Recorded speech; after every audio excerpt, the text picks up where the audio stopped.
has. In particular, just we've had quite a few overtimes. We've had quite a few really, really close matches in general. And while our partners over at LootBet, I was interested to see the results earlier, and well, they edge it out to Navi Jr., at least for this map. I can dig that. I can live with that. Crazy don't have the best performances on Vertigo that we've ever seen. We actually got to cast them against alternate attacks where they got absolutely hammered. So, and not in a good way. I'm trying to figure out who the Asterisk player is, honestly. The Asterisk player? Like who's the CT side player with his name just being all asterisks. I think it was Topa. Well, Bit's the one who's really getting his name out, though. Toxic's taken down. Capacho in the back lines, playing around the steel beams. But it seems like the A site is their destination. They figured out there's multiple players here. Topa playing from the corner, playing from boost box. That is Topa, I promise you. But he doesn't quite get anything. So far, bomb not planted and CT's in position to prevent that from happening. Well, while his name may be censored, the bomb site has been censored from any more aggression from the C side. They have no more utility either. They can't prevent any sort of sight lines in, and so they're simply waiting for the response here from Navi Jr. There's the flash, there's the response, the peek from Topa. He's taking down Gaspadarov there with the kit, trying to stop them getting a pathway into the site. Sensei dropped as well, so this bomb still yet to get themselves into a position to plant, and well, they may just soon lose it. They're losing numbers each and every way, and now it's only Psycho, low HP, Capacho, on care. They do enough to shut it down, and Navi Jr., they'll take the pistol. That initial kill from Bit that was able to force them back was so crucial, because otherwise you're still expecting Crazy to be coming in with a plan. You're still expecting Crazy to have some smokes to chuck out. So when they force them back, Topa just feels so much more comfortable in playing the A site as he wants, because he knows that he's got so much more time. If they're going to be throwing Molotovs his way, grenades his way, any smoke to block him off, the amount of information that he gets to pull away the rotates is huge. So that's big from Bit. 2 kills in that round and very impactful. Meanwhile, though, Capacho has got himself 3. The Farmer's coming out on top of quite a few of those duels, down towards B side again. Yeah, a lot of damage done. That rifle recovered, but it is set to burst, and he cannot get it done. Oncare is able to recover that, make sure that that rifle doesn't wreak any havoc, and they only lose the 1 player for their troubles. Typically, Capacho has been playing this sort of more passive role for Navi Jr., but nice to see him shake things up a little bit, get a bit aggressive on the anti-eco, even if it did subject that rifle to potential enemy clutches. But we get ourselves a technical timeout to start things off. Better early rather than late. Well, better now where Crazy would probably, not have too much momentum going their favor suddenly. It's not like Navi's up 8-0 and you're suddenly thinking, no, but Crazy, now they can come back. It is a problem that you have with online Counter-Strike, but it's a problem that unfortunately we have to live with. On the bright side, we have online Counter-Strike, which is great. Yeah, in particular in these times. So yeah, we can keep ourselves entertained. CS never stops. Outside of these small intermissions, but Crazy there. That, but the CS:GO network is down for me a lot. Oh yeah, true. Yesterday I was trying to look at a skin that I saw on broadcast. I think it's one of the T-side skins with, it's got like a Black Mesa logo on it. At least I think it's a Black Mesa logo. I'm quite a huge fan of the Half-Life series, so the small little details go the distance. But I tried to inspect it in game, and the CS:GO network was down, and I was very sad. I wasn't able to look at it. I'm so sorry. I understand your pain. One day we will live in a world where you can look at skins no matter the network. Yeah, maybe. But for now, that's not the reality. The reality instead, though, is that Crazy have their first gun round. They have some utility. They see if they have that default set out in stone for that. Oh, the spam from Surge actually connecting. A lot of missed shots initially, but over towards B, they're getting aggressive once again. It's Capacho who's taking forward control over those B steps. And I am a bit interested to see how far he pushes off the back of that, or if he even does so. It seems like he's falling back, just showing that presence and seeing how Crazy respond.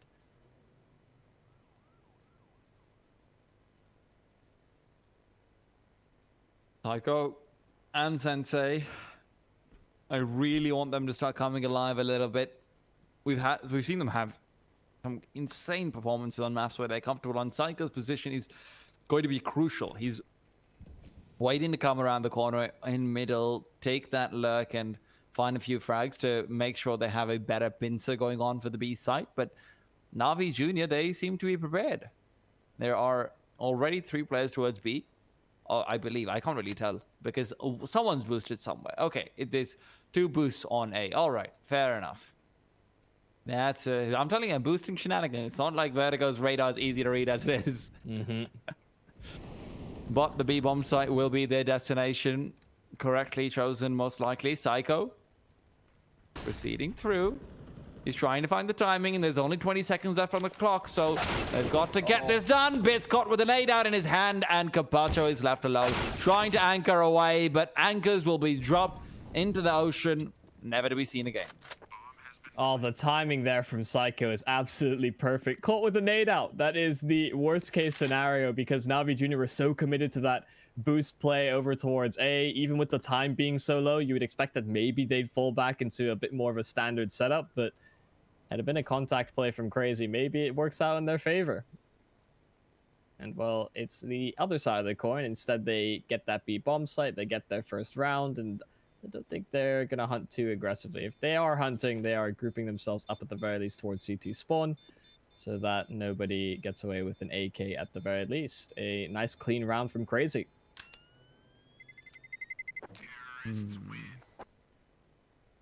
This is going to be where Crazy suddenly starts to get tested appropriately, whether or not they can keep the CT side money down. On a map like Vertigo, it can become a little bit challenging if you are continually losing out duels towards A ramp. So far, it's only really come through once, but we'll have to wait to find out. I'm really interested to see what Crazy has to bring to the table in terms of execute. So we haven't seen anything too fancy from them. We've really just seen them defaulting and finding a pick in the previous round. Working off of that very nicely, yes.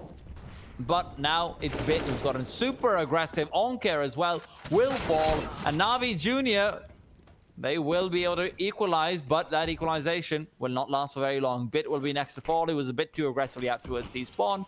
And with his demise, Na'Vi is yet again in a 3 versus 5. They felt incredibly pressured to take control and get aggressive, but it just isn't working out with them.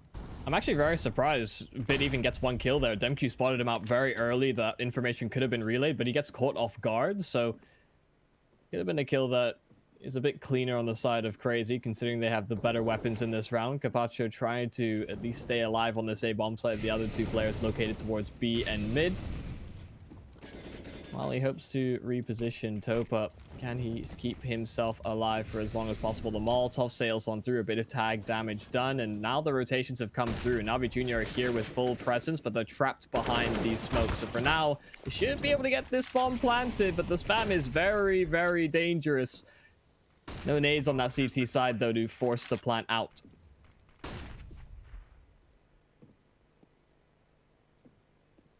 And Na'Vi Jr., just like the previous round, they kind of do throw themselves into the hands of Crazy, Yumi. And with that, it's just an easy round for Crazy. They get a few early kills. They work off of them. After the first 2, it looked like Na'Vi just didn't have any will to contest afterwards anyhow. Without the utility to do so, it was going to be difficult. Vertigo, very cruel map in that sense. If you don't have the Molotovs and the nades for the A site, it's so difficult to get past that wall of smoke, which is so incredibly easy to set up as well, as long as you have ramp control. It can be very punishing. At the very least, it's good to see that there was a small adaptation from Na'Vi after losing those initial 2 frags. They, in the last round from Crazy, when they got the entry on, I think, Sergis towards A ramp, they expected that there'd be a little bit more lax control through middle by the CT side, so they grouped themselves up. They split the B bomb site. This time around, when Na'Vi had lost those initial picks, they spread themselves out a little thinner, but they make sure that there's no control through middle. There's no chance that you could split towards one of these bomb sites. And they actually make a good rotation in and react accordingly to what Crazy are doing. But yeah, just the fact that they're outgunned, out-utilitied. If they found a kill on Sergis through the smoke, it would have been enough to kind of incentivize them, I feel. But unfortunately, no Hail Marys for them. Crazy, another set of rounds, and another set of rounds in which they keep a lot of players up. So their money is looking a lot better on this T side.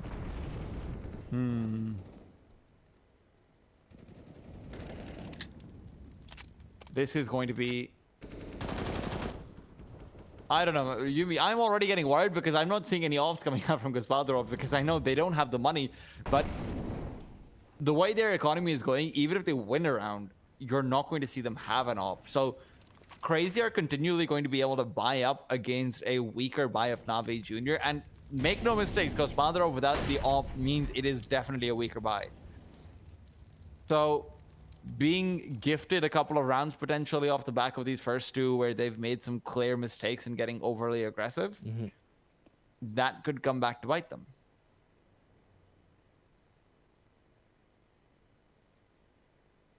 Well, they are certainly playing passive on the Na'Vi Junior side. Feeling the effects of that lower utility, the lower weaponry as well. A couple players located over towards A as they spread themselves out instead. More so towards the B bomb site. The spam is perfectly timed. Psycho surviving on 8 HP. Gospodarov the 6th sense tingling.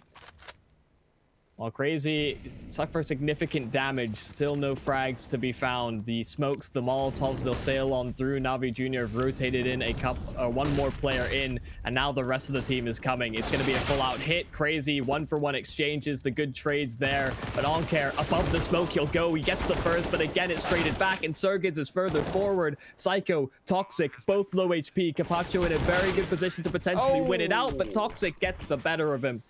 And well, Crazy, it's a bit more scrappy, but they still push it out.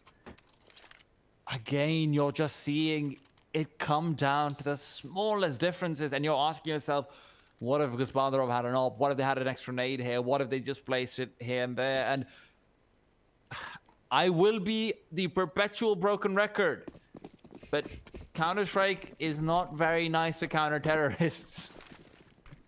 And Vertigo is one of those maps where they will be punished for it the most. Na'Vi Jr. need to show so much discipline in their economy, but they're buying these deagles, and I know they can get the kills with them. I've seen them do it. But I will always say, is it worth the risk, especially when Crazy is expecting your boost? Topa and Onke will both fall. Bit picks out that deagle, but again, no return on the investment whatsoever. And when you're only getting $2,900 in the next round, you have a buy, sure, but are you going to have full Molotovs? God, I would have loved to have seen the start of this round from Psycho's perspective. Was it? Did he just spot them out of the corner of his eye, or was he fully prepared for that peak? I think he was checking for that. Yeah, because that's kind of mad to me. The triple boost through middle. I mean, that is a play. Well, we get our wish. Gospodarov on the AWP. We'll see if he can lock out a segment of the map, typically towards A or B respectively. We've seen a few players kind of levy themselves towards middle instead, but far less impact is usually found in that position. Definitely a more rotationary game. And while Onker will take up a bit of a post, Gospodarov has chosen his site. It's over towards A and around the smoke seal pier, but not quite given the opportunities to start. There goes. Trying to go for the boost over. It has become a lot more common at this point. You're very often able to quickly pick off a CT player, but speaking of quick pickoffs, it's Gospodarov to find the first. Topa locked in behind the sandbags. Will be Molotov soon. Is there a flick for Bit? Yes, there is, but it's a bit late. Psycho still down already. Unfortunately, Topa not quite checking out the angle earlier. Psycho jumping up and feeling the wrath of the M4. Sensei being as low as he is adds even more pressure onto the T side. So this is where they get tested. How can they bring it back? And to anyone who's just tuning in, the small glitch in the HUD, don't worry. Crazy is up 4-2. Crazy is on the terrorist side. Na'Vi Jr. is on the CT side.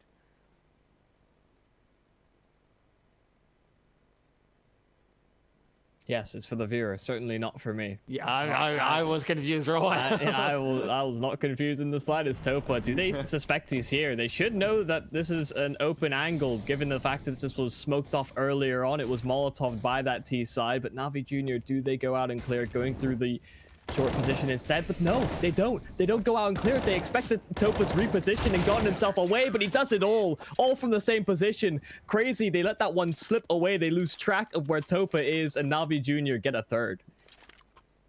Did they Molotov him earlier? Yeah, they most certainly did. Well, turns out it doesn't matter. Topa can just creep back in.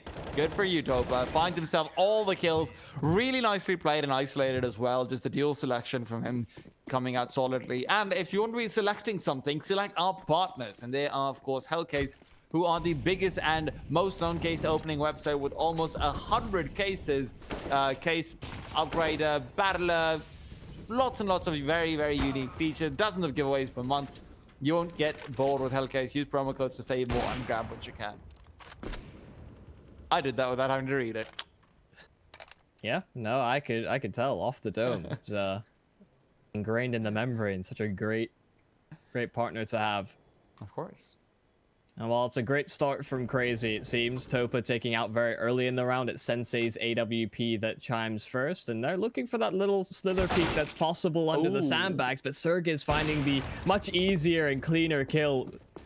Headshot on towards Bit, and while the A bomb site is very exposed, another situation in which we've seen it a couple times already, Navi Jr. may be forced to save. Well, Circus, Molotovs, over. Okay, so this should just be, I don't know, man, because Padrov had a Molotov. See, that's what I was wondering about, because if he mollies it out, maybe gets a kill because the player who's backing off enters into this side, he gets a kill through the smoke. You know, maybe I'm going for wishful thinking. Yeah, that's definitely the playmaker's flow chart of things that go right. Alternatively, he mollies and just gets shot through the smoke and dies and loses his op, and I flame him for the rest of the game. Or somebody just runs through the smoke because they're on a 5-on-3. So true. Seems like Crazy is going to be hunting though. Capacho is scouted out and brought down. I'm glad to see them hunting though. We've seen this a lot in Malta Vibes actually, that a lot of these teams are so afraid to turn around and go for a good hunt onto the CT weaponry, which is just bizarre to me. Yeah, I know that we've pointed it out a couple of times where it's like they've got almost $10,000 on all their players and they're still not hunting. We didn't really seem to understand the logic, but no, Crazy, they're going by firmer beliefs. Yep. And it's good to see. They're taking a few more risks, of course, that could damage their own economy in doing so, but they realize the importance that Navi Jr. wanted to hold onto those weapons. Now, another buy comes in from that CT side. Of course, they did save that AWP. Missed utility from Bit. That is not ideal. It didn't seem like they wanted to get too aggressive off the back of it. More delay tactics, so it doesn't ultimately matter, but still not a great sign.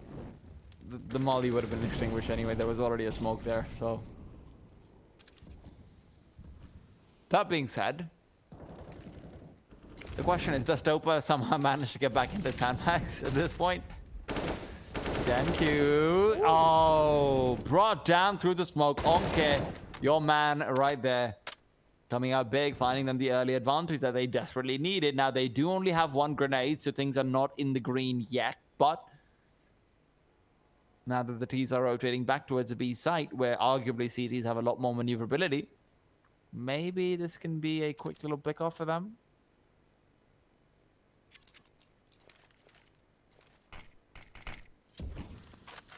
Oh, Bit just realized position.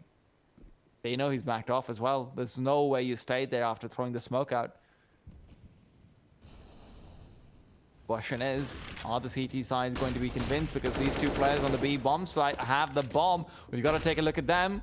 Let's look at Toxic. He's going in. Capacho trying to take the duel. He will have his blood spattered. And if I'm not wrong, the blood shows on the other side too. So they know he's there because Padrov has already taken down Sergis to do the honors. Capacho, he's done his job just by waiting around the corner, and that time will tick away. Psycho can't get it done. I have to say, we were talking about the names on the Navi Junior side, Onker, Gaspadarov, Bit. Carpaccio has really impressed me just by being that dedicated anchor and disciplined player, because him staying alive and just never peeking, it can be so tempting to just go for a swing. He's got the rotation coming in already. He could have just taken that fight, but he waits so long that the crazy players, they're waiting for the swing. They're holding for it, that they don't actually prioritize getting that bomb planted because they have to traverse so far to push him out. Great stuff from Carpaccio. And, well, maybe an opportunity for them to start denting this economy that Crazy have built themselves up on. At the same time, they need to do it again. And for them, if you're talking about dollars, they're more concerned about their own bills. And theirs. Bit, however, is bringing up a bit of a hospital bill. And that will end up in the favor of the CT side. Topa trying to get a long-range duel in. The spray goes awry. Gospodarov, however, again there for the trade. Really good trading coming up from the CT side all in all. Some mistakes made, yes, from the Crazy side, but as I say that, Demq's come alive, come in, he's seen Onke. He will not be able to take him down. Onke, despite having a chance, is only able to get a small bit of damage in through that crate. 2 versus 1 in through middle. Onke able to spam through the edge of the box. Sergey he gets himself onto the site. He's heard the rotation in from Onke. He's trying to force him into the duel. The Molotov for now will buy him a bit more time. Sergey's there, but again, the trade there from Na'Vi Jr. Very, like you said, very efficient trading on that CT side, all things considered. They had the 2 versus 1 through middle, and that made things so much more difficult. The problem is, this was perfect trading. And perfect trading means you have 1 player left in the end. Yeah. And like you said, the economy for the CT side hasn't been established yet. Their money is in as dire a state as now the Crazy side. So, okay, Gospodarov's getting kills, smoke and all onto Toxic. There's a kill from Carpaccio as well. A couple early picks that Na'Vi Jr. will be happy to take. We'll see how they change things up. It's very rare that we've seen them in a good man advantage situation. Should see them posture up a little bit more contained in these sites. Let's see if Crazy can react accordingly. There's only 1 player really holding things down in through middle. That's Onke. He can always provide that quick support over towards B.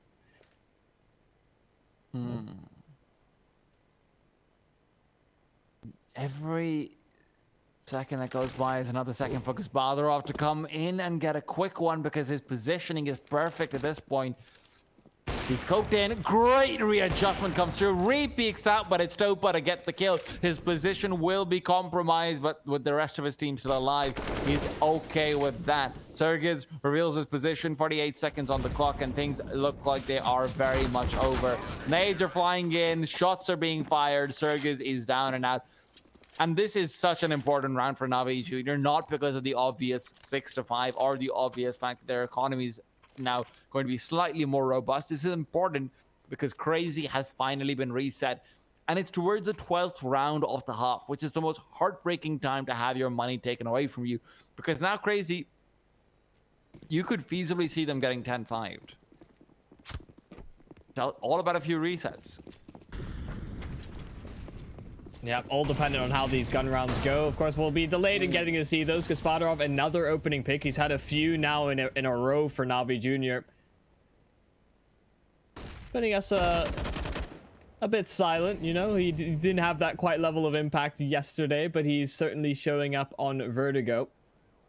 Well, it is only against the pistols, so he has done it in the gun rounds previously, and Crazy have yet to find any effectiveness on these eco weapons, and they do go for the boost. They do group themselves up over at B. Carpaccio's the first point of contact on that B bomb site, but he's doing a good job dancing up and down. Toxic has no chance.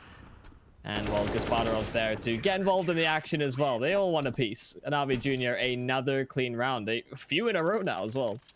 What a great nade as well coming out from Carpaccio. Carpaccio is very... I think you're absolutely right. Carpaccio is the unsung hero of this Na'Vi Junior team, because yesterday as well, we saw him on Dust 2, and his positioning around obstacles is insanely good. I'm actually very excited to see how he plays on Mirage, assuming he does play on the B-bomb site, because what he reminds me of is, funnily enough, Obo.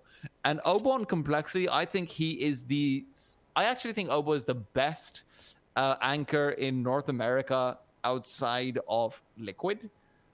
I think he's just that good. So the fact that I'm saying Capacho reminds me of Obo, I think that's the highest praise I can give as an anchor player.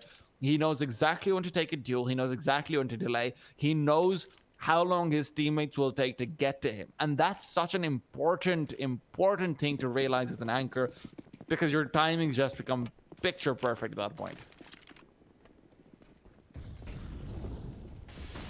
Yeah, very much singing a different tune. We thought with the greater opposition that CR4ZY pose, Navi Jr. may be a little bit shaken, but no, they are certainly coming back to play after conceding so many rounds to start off this half. They have come back, and like you said, it's feasible that a 10-5 is on the cards. They got the momentum. They have the reset opportunities on CR4ZY as well. While there's no initial action to start off this round, Navi Jr. are still holding on to a lot of utility for later on. CR4ZY, once again, a strong default over towards the A side of the map, but look how much presence is being put over by Navi Jr. towards B in middle. They've got a number of players there. There's a very likely chance they go for some sort of a flanking opportunity later on. If Topo falls here, though, that is the worst case scenario here for Navi. And this is, look at the mini-map. Navi Jr. are just running over rotations. Bit has found a kill. That's over towards that B bomb site. You're seeing the Molotov forcing back Topa. He's not down yet, but he almost did die. There is no utility to stop the bomb plant from going through. The CT rotations will be there, but they're not timely. They're not in position. And you can see how aggressively the terrorist side is ready to position themselves.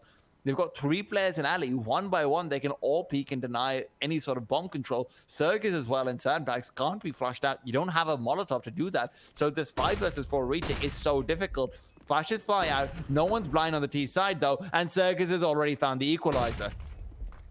Oh, Capacho leading the way on towards short, but a quick trade right back. They're spamming away at the smoke, but Bit is holding it. So far, the spam not connecting. Finally, they deal with it. It gets close.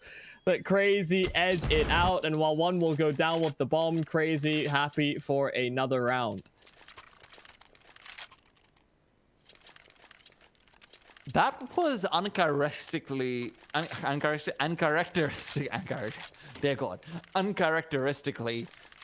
There we go. poor on rotation from Navi Jr. They have been very good about not going too deep onto a site so far, but this time you could see Topa, he was playing so defensively that the rest of his team, by the time they realize it's time to rotate over, it's too late. The bomb's already down, you don't have any utility, and look at this, Toxic. He's able to get past Bit, who doesn't check the angle, even gets a weapon upgrade in the AUG. And I know some of you are thinking it's not a weapon upgrade, but trust me, you don't want the Galil, man. It's just not worth it. That spray pattern is insane. It's not the first time we've seen Navi Jr. get a bit aggressive towards B, but this time a bit later into the round, and it certainly cost them. See if Oncare with this secondary AWP can lock things in through middle, because I think CR4ZY are going to try and exploit that angle in a moment. Sergey's up the ladder, he will go. Psycho as well is right behind him. In fact, they're grouping up in heavy numbers. Oncare under a lot of pressure here. First shot is good, not quite able to get a trade on the CR4ZY side. Oncare still looking for more, but hasn't even spotted out or heard Sergey's up close. Could track him down and chase him off the angle. He wanted to rotate back to B, wanted to take Sanctuary in the site, but instead he'll fall. But it's not before trades come through. CR4ZY, a double entry through middle. Now this B bomb site a lot more exposed. It has to be this anchor player. The smart, the repositioning here, and just the patience from Capacho in previous rounds. He's brought it to the 2-on-2. And while Sensei, he's trying to reinforce, flush this player out in the open. He knows his teammate's slow. This duel oh so crucial, and Sensei finds it. It has to be Gaspadarov now. This 1 versus 2, he's picked up a kit. Molotov is perfectly timed as well. They can't keep oh dear. They can't keep doubling down on that bomb plant, but he gets overly aggressive, doesn't realize the advantage he's been given, and while dropping down, his accuracy reset means he was never going to win that duel. A 7-7, and what could have been a 9-6 half for Navi Jr. is quickly spiraling into what should be a favorable one for CR4ZY's side. And remember, CR4ZY, they look like they've played this quite a few times. They don't look like it's one of their favorite maps for sure, but they look like they know what to do. And on the CT side, that's a whole lot easier if your pistol round goes your way. If the money starts to kind of accumulate just a little bit, a few good rounds here and there, and you're in. Yeah, thus far not making sort of rookie mistakes. It's at least clear to say on the crazy side. Getting caught out by any sort of pushes or stacks here from Navi Jr. And they find the advantage to start this round very early on. And with the stack towards A, that leaves middle exposed. Crazy now wrapping themselves through. DemQ and Psycho will lead the way in that regard.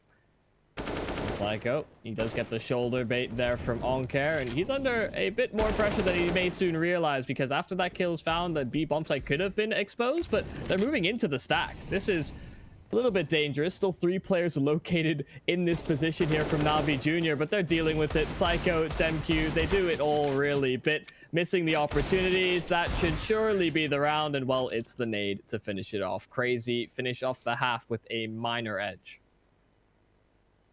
It's a lot more significant when you consider how Navi Jr. had so many swings going their way. Gasparov had a few rounds where he just came alive like nothing else, delivered them through. But at the end of it all, when you look at his scoreboard, it's nothing particularly impressive. And I think a lot of those 8 kills come down to actually just 2 rounds where he had a few good multi-kills. And listen, those 2 rounds are probably the reason why they have 7. They have 7 rounds right now, but even so, you got to start looking at that. But we also got to look at our odds from our partners at LukeBet, who have changed their mind just a little bit. Crazy are favored to win out by the slimmest of margins. I actually think it's still quite even. I think Navi definitely have a very good chance of taking this away even now, but we'll have to wait to see. Nice flashbang though to start things off. Yeah, given how streaky the game has been so far from both teams, I think it's fair to say it could still go either way. Well, that initial flashbang seemed to indicate a faster play. They slow things down here on Navi Jr. Sensei, the initial player that will take the fights here for Crazy. The Molotov should force him back as the smokes come through. And while they look to get this bomb planted with those smokes still up, Crazy, they have a couple nades lined up. There it will be. The nade stack comes through. Capacho able to dodge that one out successfully. And while he gets spammed away, that bomb planted into the 5-on-5 retake. At this point, everyone knows when the nade stack is coming in on the pistol round. If the CTs aren't aggressive early, that means they have nades. 3 sets of utility means that your players are very weak, though. So this flashbang has to do a lot. Topa with the Glock close range has got 1 and 2. Beautiful second tap. Psycho and Sergez are good for the response, but Bit is even better. He's come through huge, and Navi Jr. are able to clean it up. It's very clear that Crazy, they had a bit of a telegraphed round set up, but when they don't get aggressive early on, Navi just knows. Look at those shots, man. Oh, beautiful stuff. Yeah, that is pretty flawless tracking there from Topa, even with it being so up close.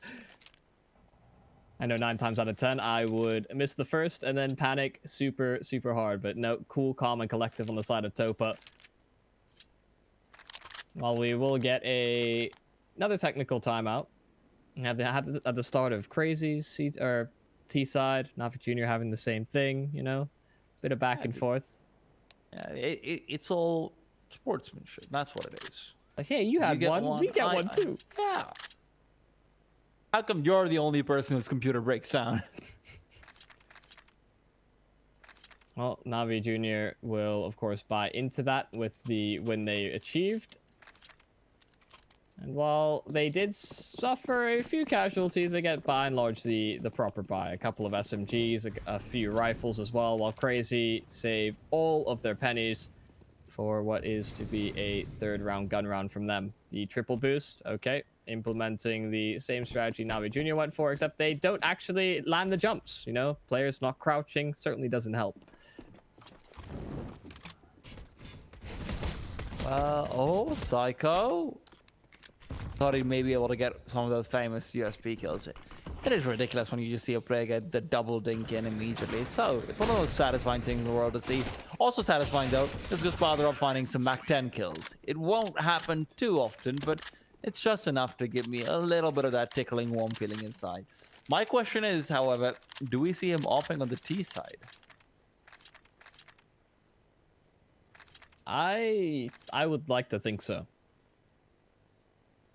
I believe, based on the movement he's had on the map that we've seen thus far, I am convinced he will make it work. Well, let's hope so. Because I need some of that T-sided open goodness. Crazy didn't give it to me. Look at this, man. Sensei just dodging all of these bullets. He's just moving back and forth and back and forth. It's like an old Looney Tune movie. Demq suffers for it as well. He gets pre-naded because his teammate's falling back. Like, I shouldn't have come to help you. There's nothing but pain that direction. It's like when you jiggle peek and Oppa and your teammate peeks at the same time. Yeah. Sensei just getting ready to molly, cancel that molly rather, as he will be hovering inside. The problem is if an aid comes in, he is dead to rights like nothing else. Bit has already taken down Sergis. Demq looking to aggress, but like you said before, he has been naded down. So HP is a little bit weak. And so is Sensei's. The follow-up molly towards the sandbags. They'll realize that's clear. They have a couple smokes down already towards the site. They'll redeploy it, buy a bit more time, and while Crazy are moving themselves away, it seems like they'll give this one up. Of course, a 3 versus 5, limited utility. The weapons, the HP not efficient, or sufficient rather. Navi Jr. will be able to take this one and get themselves a few upgrades. I think Gaspadarov, there's a rifle somewhere around. Unless a teammate's stolen that from him or it's been thrown off the map by a stray nade, which is always a possibility. And Navi Jr. are hunting. They're not doing so very aggressively, and you can see why. Their money is not quite at that magic point where you can buy an AWP for Gaspadarov even if he does lose one. So you can kind of understand. At the same time, Crazy, they are so dependent on these weapons. Psycho misses the spray initially, and that means he can't save the Farmers. It's a very unforgiving gun, the Farmers. It's very difficult to do spray transfers with because of the fire rate problems that it does suffer, and, you know, because generally it is a problematic gun. Yeah, I will always stand by the burst fire, but yeah. You know, a lot of people do. I don't get why. It's so it feels so good. It's like getting a one-tap with an AK, but you burst somebody in the head instead. You know they're tilted. You know, I actually hold that thought. Demq is probably tilting on care because he dodged all the utility in the world, moved through and took him down. Demq's even got one more and Bit. Sure, he responds, but that's just a pistol out of their hand. It's still an advantage in the CT side. And now that he's peeked out, he's given that advantage back. Sergis comes out huge. He's recovered the M4A1, and suddenly this 3v2 will be very difficult. Toxic turns around, though, and the timing is terrible. And it puts things back a little bit more favorably for the C side. Not too much. Sergis could do a whole lot here. Yeah, Topa dealt with. Gaspadarov's on low HP. Sure, he has the AWP in his hands and a whole minute left on the clock. Opportunities to reposition, but these pistols, man, they could be absolutely anywhere. The flank has to be cleared and checked from Gaspadarov. That smoke giving him a little bit more sanctuary, and he gets a chance. A small glimmer of hope of isolating a 1v1, but that may be a fleeting opportunity. They know that that AWP is on field, and it's just all about playing the time, recognizing he has to get this bomb planted at some point. And the problem is, although you can say for all you want, hey, Gaspadarov can rotate back to A side, he doesn't know that. He doesn't know both players are here. All he's seen so far is just the one, and he is terrified for good reason. Now that the Molotov has come through, bomb will be faked. Sensei's not peeking. And that shot is missed. Gaspadarov keeps on fighting, but it will not work out for him. And there you have it, man. 9th round for Crazy. They steal it away. And sure, Navi has the money, but not quite that much. And sometimes you look at saving a couple of weapons and not buying around them. You'll sort of stack one side of the map, you'll stack the other, and you play defensively with one or two of those rifles locking down crucial points. Demq just gets aggressive. He pushes into Oncare, which just causes all that chaos that really thrusts Navi into that situation, whether they liked it or not. Demq just single-handedly brings down 2 players and sets up Sergis for the 3rd right there. And honestly, that round could have been even more difficult if they hadn't got the timing onto Toxic. I thought Toxic would take both of the last two players down, but they did get some damage in at the end of the day. However, Crazy have got the money, but not the kills this time. Demq goes down, Gospodarov to intercept, and Sensei yet to bring out that AWP. The first time in the game that he has had it. Can he perform? Yeah, although we're getting a bit more T-sided opening from Gospodarov. Hitting some good shots, at least, when he's given the chance to work the map slowly. You know, not thrust into a 1vx. Now just a minute left. Psycho in a forwarded position. The flash is in. The double flash at that to make sure they cannot dodge both of them at the very least. It gets at least traded on the side of Crazy. Sergey's able to back himself away, but still a man advantage held by Navi Jr. and still a lot of utility as well to be deployed. They drop the bomb. Gospodarov drops the bomb towards the lane. That could have been devastating, but he deals with it. Finally getting the kill onto the AWPer as well. Bit as well with the swift entry, and well, it all cascades from there. I thought Gospodarov used it as a fake smoke, as a fake flash. Yeah, I'm not so sure. Still, Sensei not able to get that second kill, and Gospodarov once again being the difference maker. His numbers may not show it, but he has been a significant contributor to the amount of rounds they've got on the board so far. Crazy calling for a timeout. Jonta's having a stern word with them while they also figure out whether or not to buy. Sergey's and Sensei have got plenty of money, but the rest of them are slightly poorly off.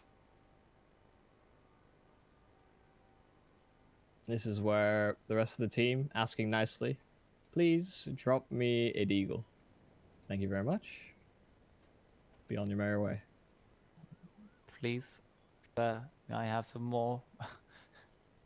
That's what whenever I'm offering a P250 to my teammates, they're just like, no, deagle. It's only that much more expensive. I think it's like $100 more expensive than, you know, the standard issue pistol. You get that one for free. So, I mean... Can I sell it back? That would be kind of funny though. The entire team in Abyss round. What's your strategy? Yeah, we're just selling 3 Glocks and getting a Mac 10. or just buying head armor, and you know, one guy just walks around with a knife, hoping his teammate gets the kill. He just gets a flashbang or two, and he just goes around the corner first, just trying to be the one baiting out a shot. Would be quite funny.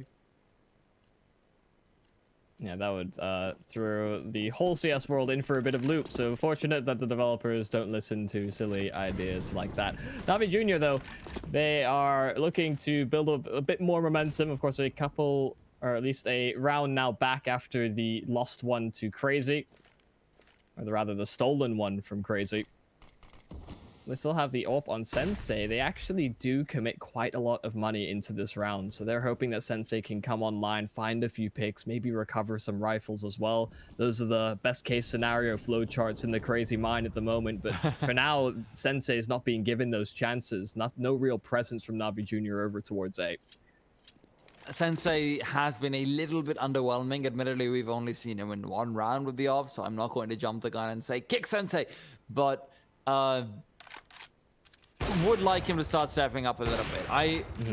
I said it before, I don't think Gospodarov is driving the numbers, but he's definitely driving a few of these rounds. So I want to see at least that coming through from Sensei.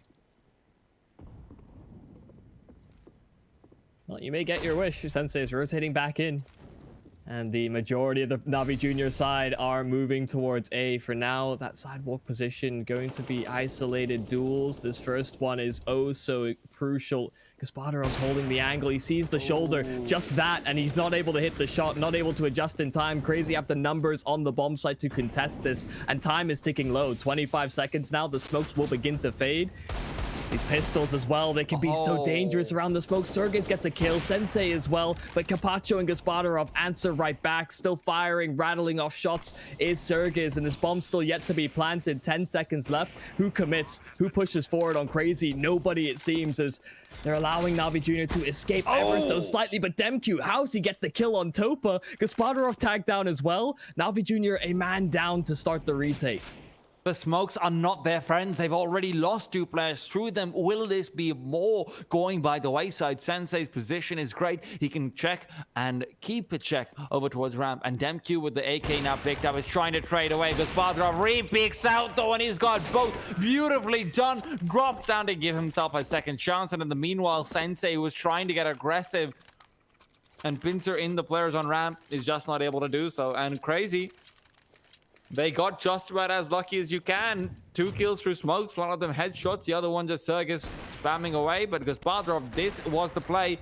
And you could see Sergis, he hesitated right there. If he just kept moving forward, he would have been able to get the second, but he was afraid of the second player coming in. And because of that hesitation, they end up losing the round potentially. It can be the little things that make all the difference. Gospodarov has been the man to produce for Navi Jr., especially in these clutch moments. Sensei gets his hands on another AWP. While he'll be forced off the angles to start things off. Navi Jr. are still slowly working that portion of the map. This time only 2 players, but Crazy are giving them a lot more respect towards a ramp. They've actually got a bit more presence in through middle as well on that Crazy side, going for the double peak. And Navi Jr., they may just contact their way in, not deploying as much utility as some of these previous rounds, but at least one of the smokes deployed. And I think they're going to get some distance here on the bomb site. Sensei still has a sightline, though. Well, as you say, that he gets short-lived. Molly flashed everything. Bomb not going down yet. Bit is trying to reposition. Playing around with a few dangerous angles, but he will himself prove to be incredibly dangerous too. Nades ready to go out. They will go through. It's a bit delayed, so they had a chance of potentially, you know, keeping that T side at bay. Chopa damaged up significantly, but not brought down. They needed yet another grenade to follow up, but unfortunately does not come through. Bit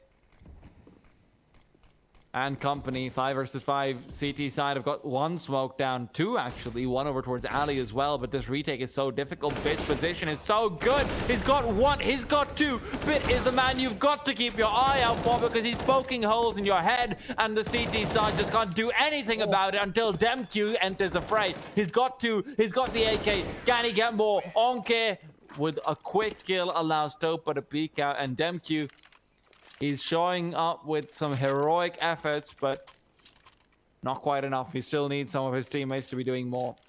I have to say, I was ready to criticize Bit for that position he took, but you could see it lining up. The smoke was good. Navi Jr. were able to get these kills from Bit initially. We slowed down to show you just how rapidly he gets things done there for Navi Jr. I was ready to criticize him. I thought the risk surely outweighed the rewards, but he proves otherwise. He's happy to take that risk. I wouldn't, but he's a braver man than me, and a very, very competent man in a strong position to lock it all down.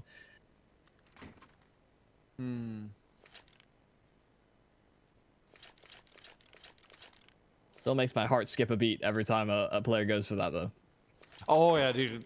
Every time a player is even going for the jump across, I'm just thinking, please don't die. Please don't fall and die. Please don't fall and die. It's just the internal desire to live coming out. A small case of vertigo. Yeah.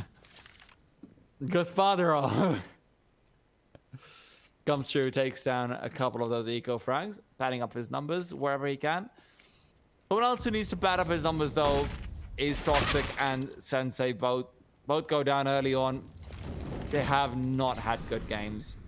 Toxic has had a few moments where I will say timing just worked out against him, but Sensei has been missing shots, and that is not permissible on the CT side as an Opera. Well, Carpaccio should have this round pretty much locked in. He holds the flank, he locks it down. Lurking presence, okay, maybe not quite locking it down. Instead, 1 kill, traded right back. Demke gets his hands on an AK, and now it's all about whether he can escape. Navi Jr., of course, not having the most amount of money. I don't expect them to hunt too aggressively. But the buy for Crazy's next round is certainly looking enticing.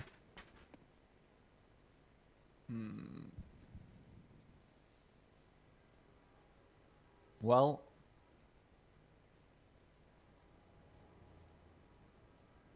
I mean, Yumi, my question is, you are now Jonta. Okay, you are the storied coach who has coached Big shoes to fill, but okay. teams. You know, hey, you are those shoes at this point. What are you saying? That's all I've got caught up in my head, because for me, they're just missing shots. I will say that Crazy have now had a couple of rounds where they've put a bit more presence through middle, right? We've seen it not really work out for them, given that Na'Vi have kind of been a traditionally just kind of work this A bomb site team on their T side. If you're going to be positioning players over in that spot, there needs to be some kind of pushing the envelope at some point or another. It seems like they're almost too disciplined that they're not willing to take those risks at crucial moments in the game. And right now, it is that crucial moment. This is a moment where you need somebody to make a bit more of it an ambitious or risky play. And while it could lose your team the game, it could certainly make it a lot easier for them in the long run. And while things don't start out well for Crazy, Toxic taken down early by Capacho. This time they're going for a slower work towards the B side of the map. But Crazy, they don't feel the pressure over at A. Is nobody maybe thinking of, again, pushing that envelope, trying to be that playmaker? Durkaz has been the one who has continually been the playmaker, though. Can he do it here, Yumi? The angle's good. It's a great off angle. You never check this one when you're coming up first. But Capacho, if he comes in from the side, that's where things get risky. Oh, I lied to you. I lied. Hope I just want me to be wrong. I don't even think he really pre-aimed it specifically, but he adjusted super fast. I want to see that in slow motion afterwards. Dear God. Sensei up at the ready. Only gets one so far. Trying to re-peek, but Capacho shuts him down before he even reveals his body, leaving Demku alone. Demku's had his moments, but will this be one of them? Peeks out, but is also driven out of that bomb site. Gospodarov going through 15-9, and I have to say he's been incredibly impactful this game. I showed up with a lot of question marks. He has answered most of them. Yeah, 100%. That was the sort of main caveat when we were sort of highlighting the teams in the pregame. Na'Vi Junior, they have all of the cylinders firing. They've got everybody involved. They've all had their moments. Crazy having a few more lackadaisical results, and while Capacho and Gospodarov start things off with that initial push from B, Crazy wanted to take some initiative themselves, but it may just be the nail in the coffin instead. How do they react? How do they pull this back in a 3 versus 5? Now the map on the line. Oncare will fall victim to Demku, so that's at least a small silver lining. One more man, or one less man now to find on this retake. They're so slow to get there too. That's the other issue. And with smokes not being used, there's enough utility on the T side to make this difficult for CTs, and Bit sees them. Bit knows what they're trying to do, but he's been forced off. The Molotov finishes him off as well. However, it's already Gospodarov to come through. Great collateral. I wish I could have seen that from his perspective, but I think they just lined up, made it a bit too easy for him at the end of the day. 16-9, Na'Vi Junior. Take it away. Yeah. Jeez. Oh, okay. I mean, there were a few questions. We looked at that game. I wasn't really sure which way it was going to go at one point or another, especially towards the middle where it was so back and forth. You're getting these streaky performances from Crazy, streaky performances from Na'Vi. But then on that T side, the flip just, they just turned it to 11, just had a nice time. Were able to frag out pretty successfully. And, well, I mean, you can't really fault anything from that Na'Vi side. Although they lost an anti-eco. I think that is in itself a bit of an issue, but really that was a better play from the individuals on Crazy as opposed to an issue on the Na'Vi Junior side, it felt like. At the end of the day, to anyone who follows League of Legends, you will appreciate what I'm about to say. This was of difference. We saw the first half where, sure, Gospodarov had a few moments, but he wasn't really coming alive like anything else. Sensei wasn't upping on T side. Sensei had an AK. Crazy managed to end things 8-7 despite the pistol round win going the way of Na'Vi Junior.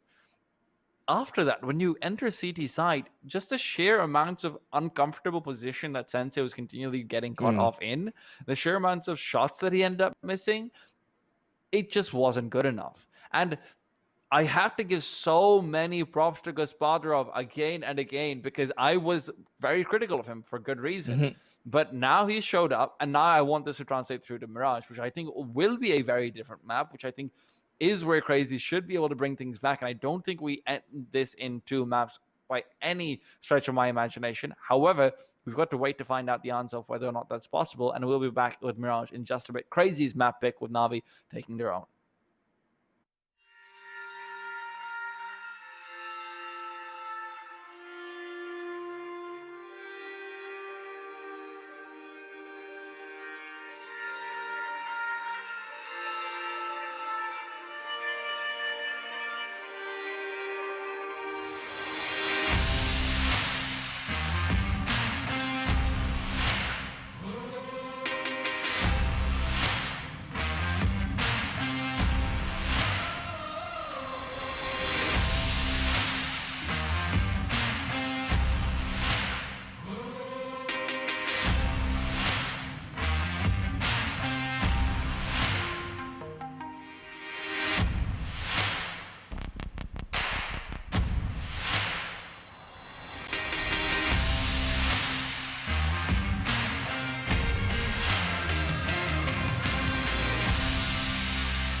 Nice shot. Lock and load.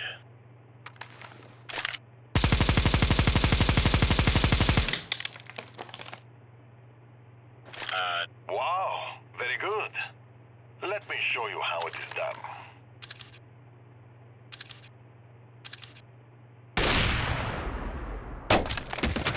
Yeah, no.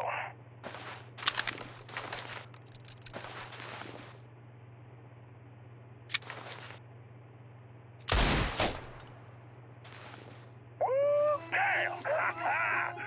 That was one of the best nickel fights I've been to.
Oh, welcome back. We have got ourselves heading into the second map very soon. Sorry, I thought there would be like the spinny Malta Vibes thing to remind you that this is Malta Vibes, brought to you by Gaming Malta, a home of gaming excellence.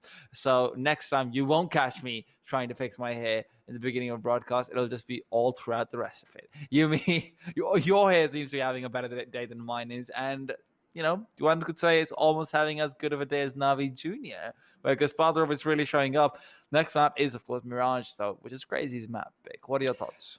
Yeah, I mean, we've talked about it a lot already. I think feel like we're talking it to death, but Gasparov being a missing element from Navi Jr. yesterday was a huge factor in kind of why we came in with a bit more critical thinking. I feel like if we sort of just looked at the vetoes as it was, as it sort of on paper, then, you know, that map goes the way of Navi Jr., no ifs or buts, no problem at all.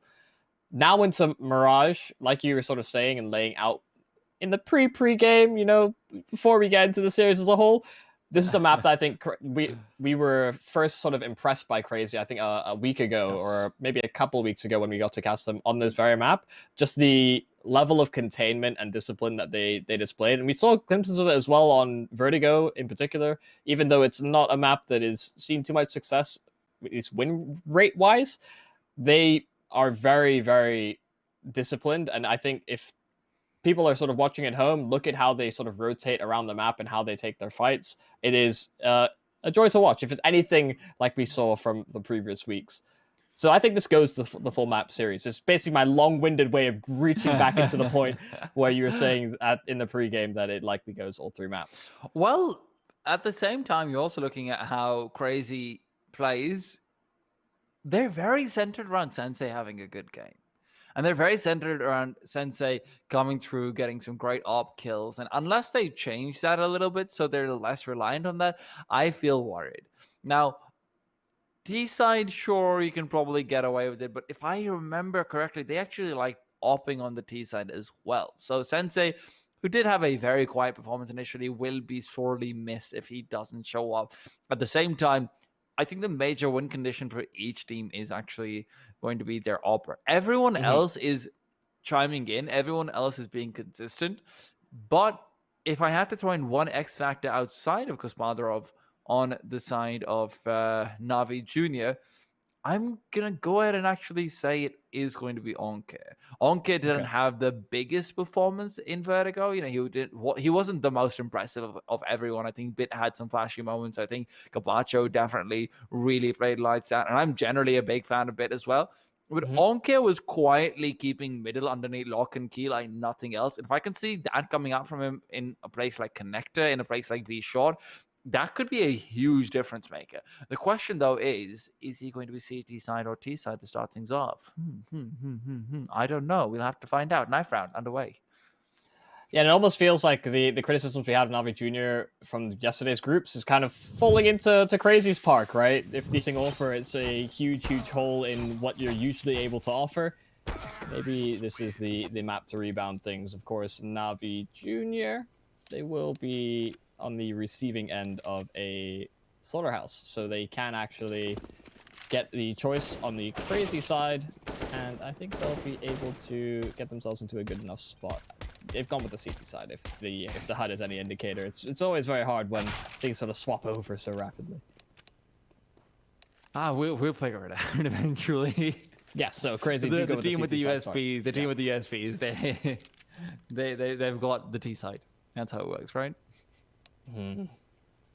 Yeah, we do actually have the odds. I don't know. I think they're a little bit more even than that. Lootbet, our partners from Lootbet, giving us a 164 to 213. I would go ahead and say I think this might just be like a 175 to 190 game. I think Navi has a real shot in this. Yeah, they're very much following the vetoes, it feels like, as opposed to how things feel in game, at least form-wise. Well, Toxic looking for a bit of information to start. Maybe a bit of a bait and switch setup here because Demq may not have been spotted out for now. The flash does so much work, and Demq, he gets cleared, been able to overwhelm him initially. Toxic is still alive and kicking, but only for such a limited amount of time. Bit as well gets the rotationary player, and well, Crazy, they don't have too many sights into this. They had to be Psycho to bring it back. Well, now Sergis is left with this knife in his hand, just wondering where it all went wrong. And Just gonna try and save this armor if he can, I guess. Sorry, I just thought it. In case that's a serious question. You know, in case Sergis is looking back at the VOD thinking maybe the Costers have some real insight. Don't worry, Sergis. I got you. If you're wondering where it all went wrong, B-side. Expert analysis. The guy in Twitch chat was asking how you can get involved and be a Coster. You've got to have expert analysis, man. He's just like this. Oh. Well, I'm usually an advocate for CS players being detectives. I feel like you may make a bit of a lousy one. Nice little shot there towards the end. Navi Jr. keep 3 up, and well, that nice round towards the B-bomb site could be a sign of things to come. The force buy from Crazy, though, in response. Navi going for the full AKs and the Galil.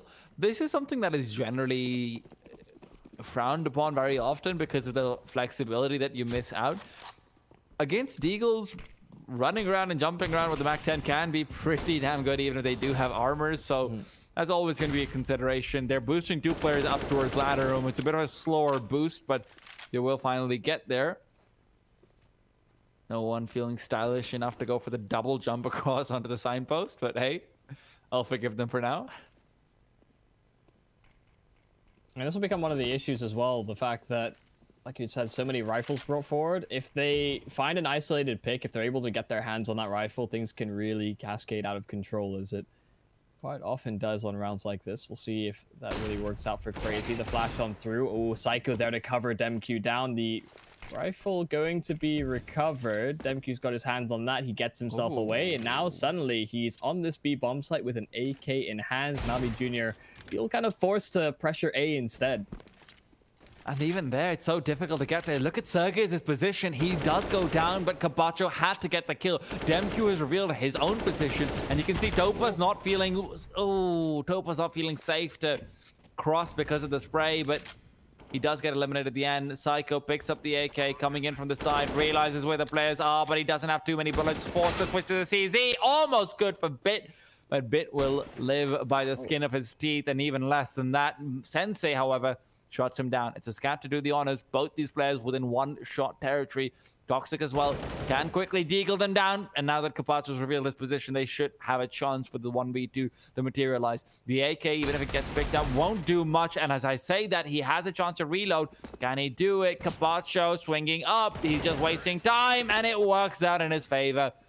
Capacho winning out the round with 2 incredibly important kills. The first one coming out into Sergis. If Sergis had been able to get the immediate 1D into AK, if he was playing from Tetris at the time, that would have been a game changer.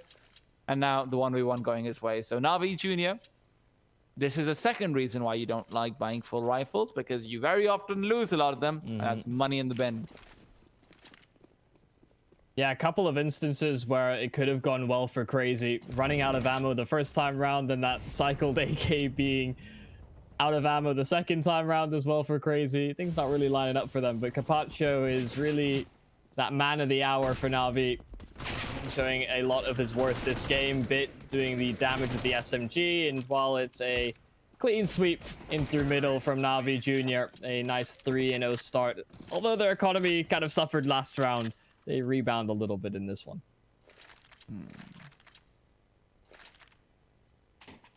Psycho. You know what the worst part about Psycho's name is? It just makes you want to go karaoke. Oh, she's sweet, but... I mean, 3-0 for Navi Jr. They do have both their SMGs taken forward, and although that gives them what everyone likes to call a bonus round, I just call it a lie.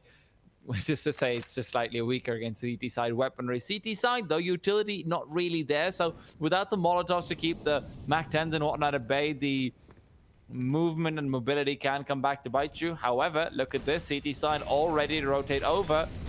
And although all the Molotovs and company are coming in, this will be a very difficult take with this positioning. The CT rotations are so damn quick. Psycho's already good for 1. Topa is inspecting the UMP, but that's not what you're supposed to be doing, Topa. You're going to be caught out. Onke goes down. Sergis gets another one.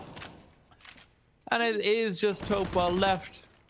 1 versus 3. Flashbang goes out. Can he save the day? Khalil in his hands, and he's going to try and hunt, but he can't find them. He's felt a bullet whiz by, gets quick shots in onto Toxic. But it is Sensei to still shut things out. A very costly round. Crazy. I don't even know how Topa gets that back from the 1v3. Oh, please tell me it's a 3. Yeah, how does Sergej get away with that, man? Capaccio's flanking him, he's missing the shots, and he runs out of ammo like Sensei did or Sergej did himself, and well, oh, that's a very awkward duel. Topa, like you said, though, very, very close to making things work for Navi Jr., even with all of that chaos ensuing in Crazy's favor. Well, the reinvestment in the AWP out on Gaspadarov. Sensei has his own, and this could be a pivotal kill. There it is, AWP versus AWP. Sensei had the angle, Gaspadarov gone. Well, Onkar could certainly retrieve that. He is the secondary AWPer by nature for Navi Jr. He'll get themselves the bomb as well. By nature, and now just by virtue of it being dropped. Despite the utility disadvantage that is very clearly there, Crazy are in a very good position at this point because of where Toxic is standing right here. If they want to go for this B site hit on Navi Jr., Toxic will be able to spot them out and drop down. It's so difficult to get this kill initially. He doesn't have any utility at the very least, so even if he does get spotted, he can't delay them any longer for these rotates, and they will take a little bit of time here on that Crazy side.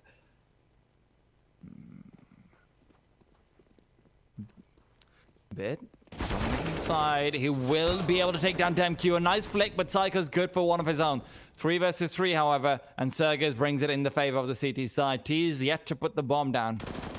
Now they will jump across Toxic, and Sensei will not let them cross, and it seems like this round will be a little bit less expensive than the last few have been, but Onke, I wish we'd got that. A very quick no-scope headshot. Left to try and clutch this out with 10 seconds left on the clock. Knife in his hands, is about to drop over, but it's going to be his AWP that is lost at the end of the day. It looked like he had a chance to get another no-scope in there, but simply was not meant to be. Yeah, I thought he was just gonna save, you know? 20 seconds left, not really that much space on the site. The bomb dropped and exposed.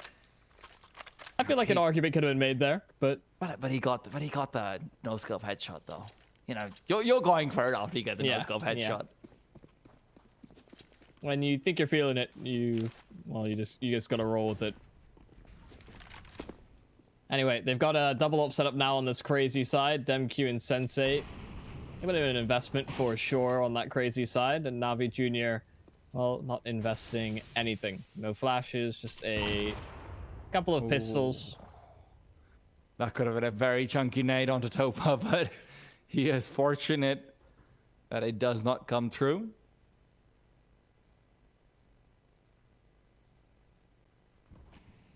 Navi Jr. At this point, they've found quite a few rounds where the CT side have had the economy pushed down. Toxic playing ye old faithful farmer's position. Does scout out the barrel of a gun, and now the shoulder as well. Drops down, not looking to take any risks versus what he knows to be an eco round. It's all about taking the guns forward. It's all about keeping the double up alive. DemQ, unfortunately, is not able to get the initial kill, which means that his presence is significantly less impactful. However, I say that, but he does have a few more chances to keep things going. Toxic helps him out. Psycho as well with one, and it will just be a cleanup. Navi Jr. not able to get any kills on their eco round. And while we watched all of that from DemQ's perspective, you know, typically the advice is don't repeat the same angle if you're an AWPer. I mean, you know, try and mix it up a few times. But DemQ, he sticks to his guns. He has his teammates sort of dancing back and forth to the T's as well, sort of distracting them. That's why he's able to make such a good advantage out of that situation. Navi Jr. not getting enough space or really putting enough pressure on Crazy to think any of the positions have been compromised. Well, that cleaner round can certainly go a long way for Crazy. Psycho, though, a fast play towards underpass to start things off. Topa, a passive approach over at B. They could meet themselves head on here. Well, Crazy.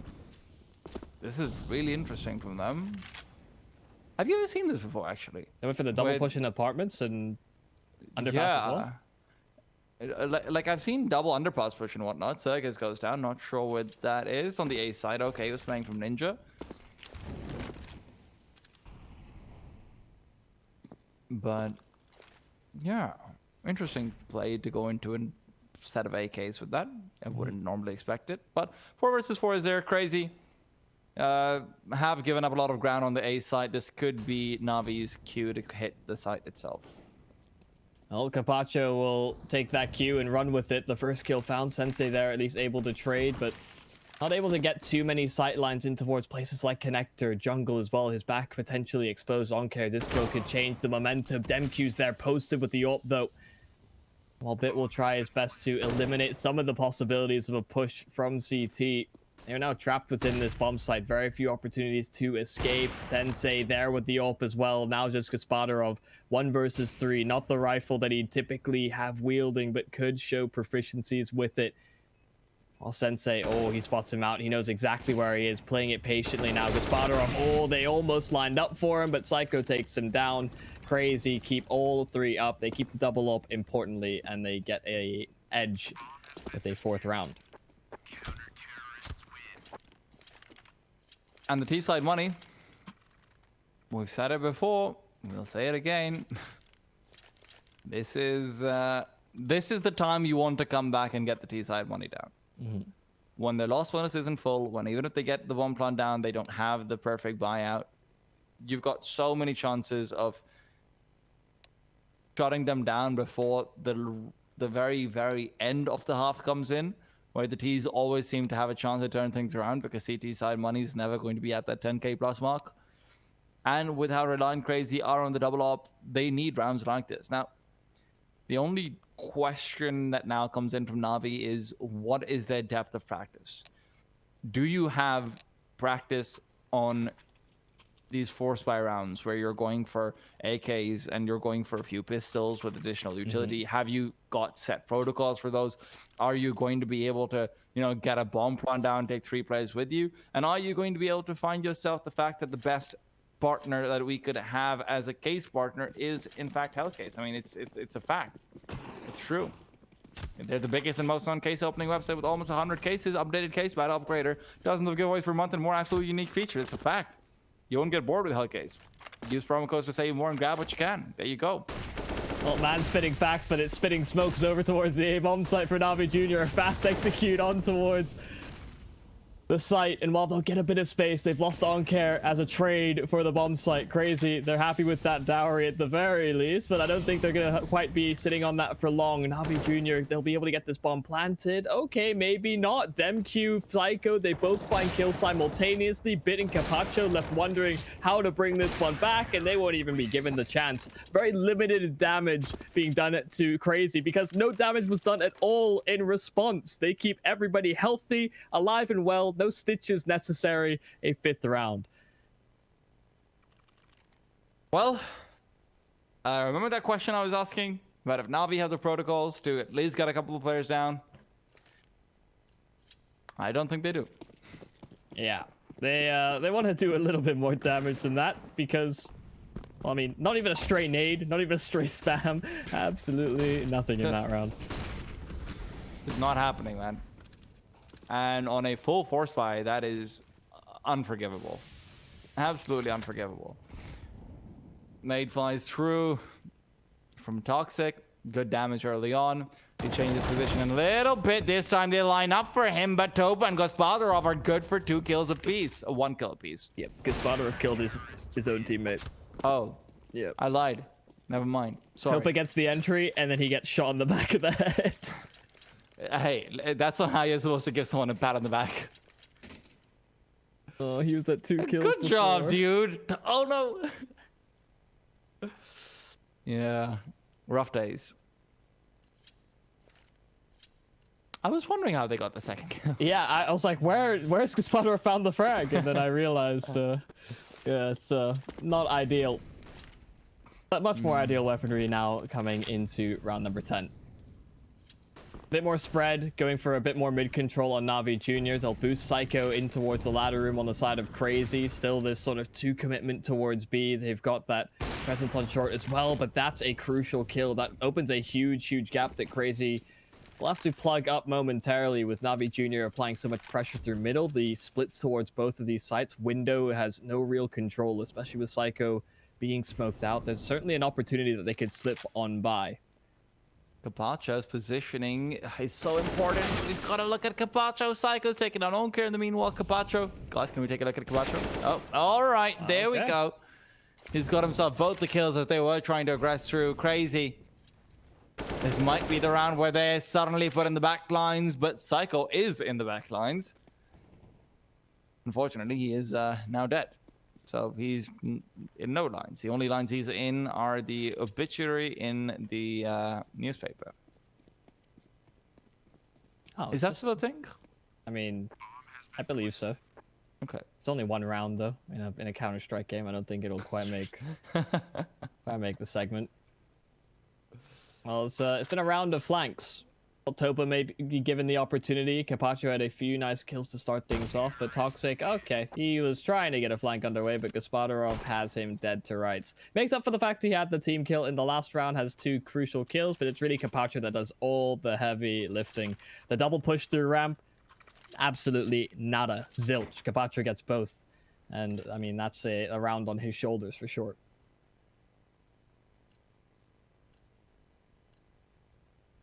I think that's the biggest test that we'll have to see Na'Vi Jr. go through in this game, is how prepared they are for the aggressions from Crazy. They've showed it to us in the past that they are more than willing to sort of trade map control. If they lose middle, they'll get aggressive in towards the B apartments, or maybe even towards Palace or Ramp, but maybe they won't even be given those opportunities to respond. Of course, with a kill on Sensei to start things off, it's already one of the heavy hitters for Crazy now gone, and we'll see if they can plug this one up. Psycho did a commendable job last round, but Na'Vi Jr. are falling back. They're looking to rendezvous over at that B bomb site. This is a very empty B bomb site other than Demq's up, which he suddenly realized, oh wait, there's no one actually on the side. I should probably go back and look inside window. Toxic repositions as well, but all is fair. Nothing is lost so far. Molotovs go out. Demq, while blind, finds a headshot. Topa is fallen, and so has Toxic. Demq trying to save and repeat. Can he get the job done? No, he can't. He just can't save the round. And although Sergis and Psycho are alive without too much utility, without really too much of a chance over here, not great money either, because Gaspadarov will already eliminate Psycho. And Sergis was wondering why he even crossed in the first place. Yeah, that's a pretty good CS analogy for play with fire, get burned. They knew that he knew what he was doing. He knew he had to try and bait out the AWP shot, and well, he got burned. Na'Vi Jr. now close to tying things up. The money is running dry on Crazy's side, so more rounds could be compounded off the back of this for Na'Vi Jr. And this time, Sergey is on an MP9, not the double up setup for Crazy. In fact, they have to make a few budget cuts just to afford that one in Sensei's hand. We'll see if he's able to be a bit more effective, as he has been so far this game.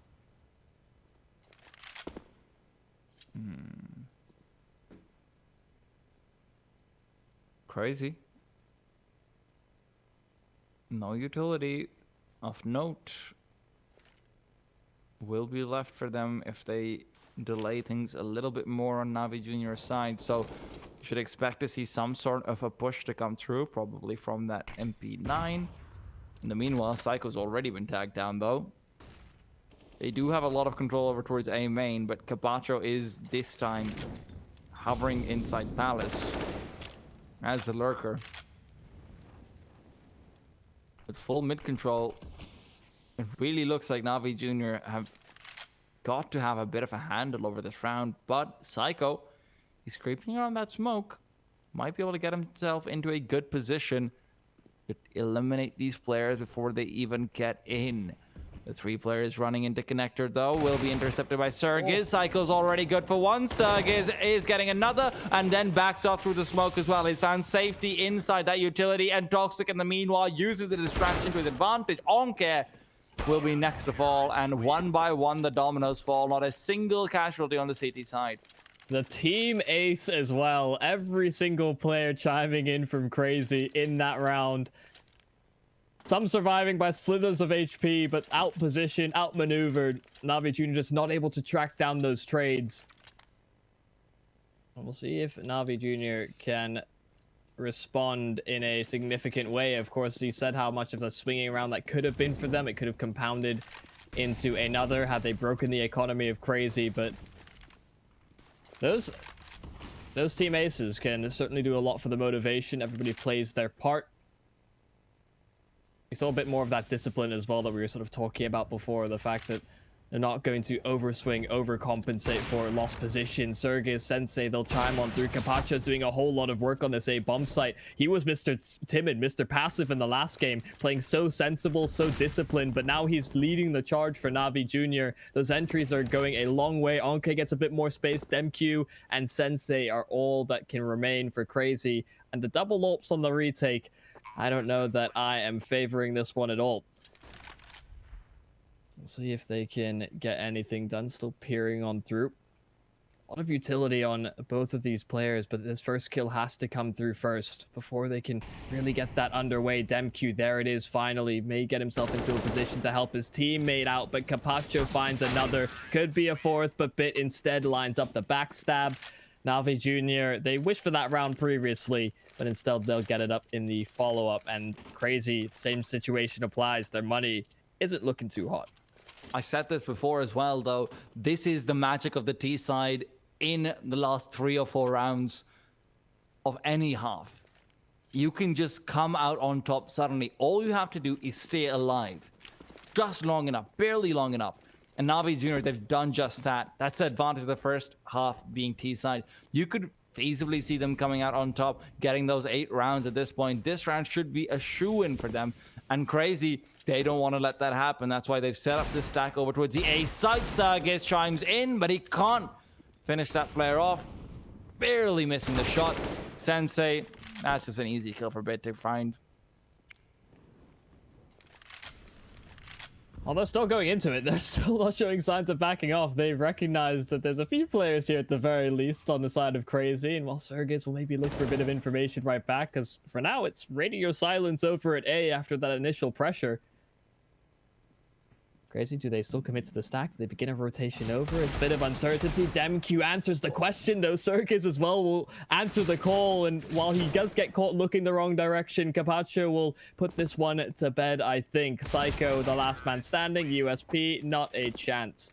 Equalizing round for Na'Vi Jr. It got a bit scary in there. Yeah, just a bit. I started sweating a little bit. But even though Crazy have got a buy, remember, they've been reliant on the double up consistently. Demq has had some very aggressive, very interesting moments on the B side with it, but definitely some success as well. So without that, are they slightly handicapped? Yes, absolutely. But I will tip my hat to them already before the rounds even started because they didn't buy head armor on anyone, so I'm already in love with this team. Let's not get too romantic. Let's not get the dinner reservations in quite yet. I like a team that can win a map in a series. That's my nice. That's my benchmark. You're high maintenance. Yeah, maybe. You've been talking to the right people. You have too much information. Well, in they go, Na'Vi. Again, aggressive with the mid control. Sanded smokes will permit them full access, but are they aware of where Demq is inside ladder room? Demq's position needs to be scouted out. Guys, Demq. Okay. Oh, that's not Demq, but all right. Oh, there we go. Demq right in time to see Onke being able to sneak past him underneath, take him down. And what an important kill as well. 45 seconds on the clock. The CTs do not have any information from the other players, but Psycho is feeling frisky. And in his excitement, he has gone for the peak and the equalize. 30 seconds on the clock, and the terrorists are now starting to make a move. CTs know there's no one outside of B, so unless there's a few players coming in from short, This shouldn't be too possible. Psycho turns away at the worst possible time, and Onkar is able to get his second timing kill of the round. 20 seconds on the clock, and the flank is on from Toxic. Yeah, the flank timing here from Toxic could be pivotal. Oh no, I think they've heard the steps. They've made noise, but Toxic's still able to find the frag, cause a bit of a delay. The bomb dropped by Surges as well. Time is of the essence here for Navi Jr. Gaspadov had to be the one to recover it, but I don't think he has time. It's a little bit too late. Oh. Crazy survived by the skin of their teeth to win that round. Some crucial kills at the end, but a narrow edge to finish the half. That was an insane round. After Onkar finds those 2 kills where it just looks like he got the perfect timing on either one of them, I'm thinking Crazy's got to be feeling so unlucky. But Toxic comes through despite giving away sound cues. They're not able to take him down. The second peek onto him from Gospodarov was also not enough, and unfortunately for the side of Navi Jr., despite setting up everything perfectly, the clock is something that one can never control, and neither are the loot bet odds, because they are always in control of our partners over at loot bet. A 168 odd for Crazy to be taking this one away. That's probably fair. I think that's fair. But Navi on the CT side might have a few rude awakenings for both us and our partners. I don't think it's moved that much since the start of the game, right? Especially with the score being so close. They're sticking to their guns. I respect that at the very least. And well, I'll respect Topa running away from the terrorists, rushing him down. Crazy, a B site hit very quickly. The smoke deployed gives them a little bit more room to work with. Topa's able to isolate the angles. First kill, the second as well. Onkar chimes on through. Topa, he still has eyes on the bomb. He's not leaving that out of his sight because his team is there to reinforce. And Psycho, what can you do? Not very much. Topa, 3 kills in the pistol to start off their CT side. I'm sorry, is Topa not the smoothest USB operator you've ever seen? Like, he doesn't even move when Onkar is trying to shoot him through the smoke. He knows, oh, Onkar is going to spam left, he's going to spam right. I'm just standing still. Haha, come at me now. Both kills, all 3 kills he gets, just clean one taps, not using more than a bullet at a time. Crazy. They just got Topa. That's all there is to it. I like this from Gospodarov, though. He just goes for the P250 and head armor.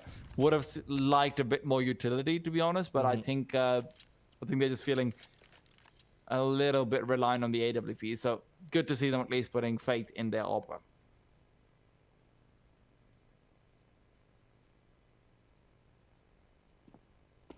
Well, a very slow approach from the pistol buy from Crazy.